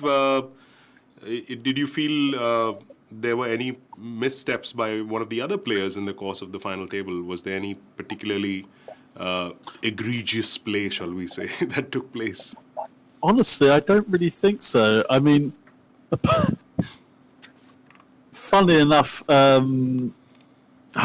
he's gone now, so I've forgotten his name. The second place finisher, Palash. Palash, sorry, yes. Apart from Palash making a few questionable sort of shoves and with those suited 4-5 and 5-6, I think we just saw a lot of solid play. I think the play was extended by the fact that there was a lot of garbage being dealt. Maybe it's garbage day. I don't know. But yeah, I think all in all, solid. Couple of players that got quite unlucky. I can't remember the usernames off the top of my head, but a couple of sore runs for two players that just couldn't quite make things work. But yeah, I think it was solid play all around. It's great to see, and hopefully more of the same for the rest of the week.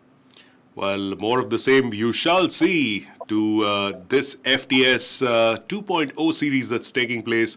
The Challenger event has just concluded a few minutes ago with a pretty fantastic hand, a royal flush going the way of Rohan Bhasin.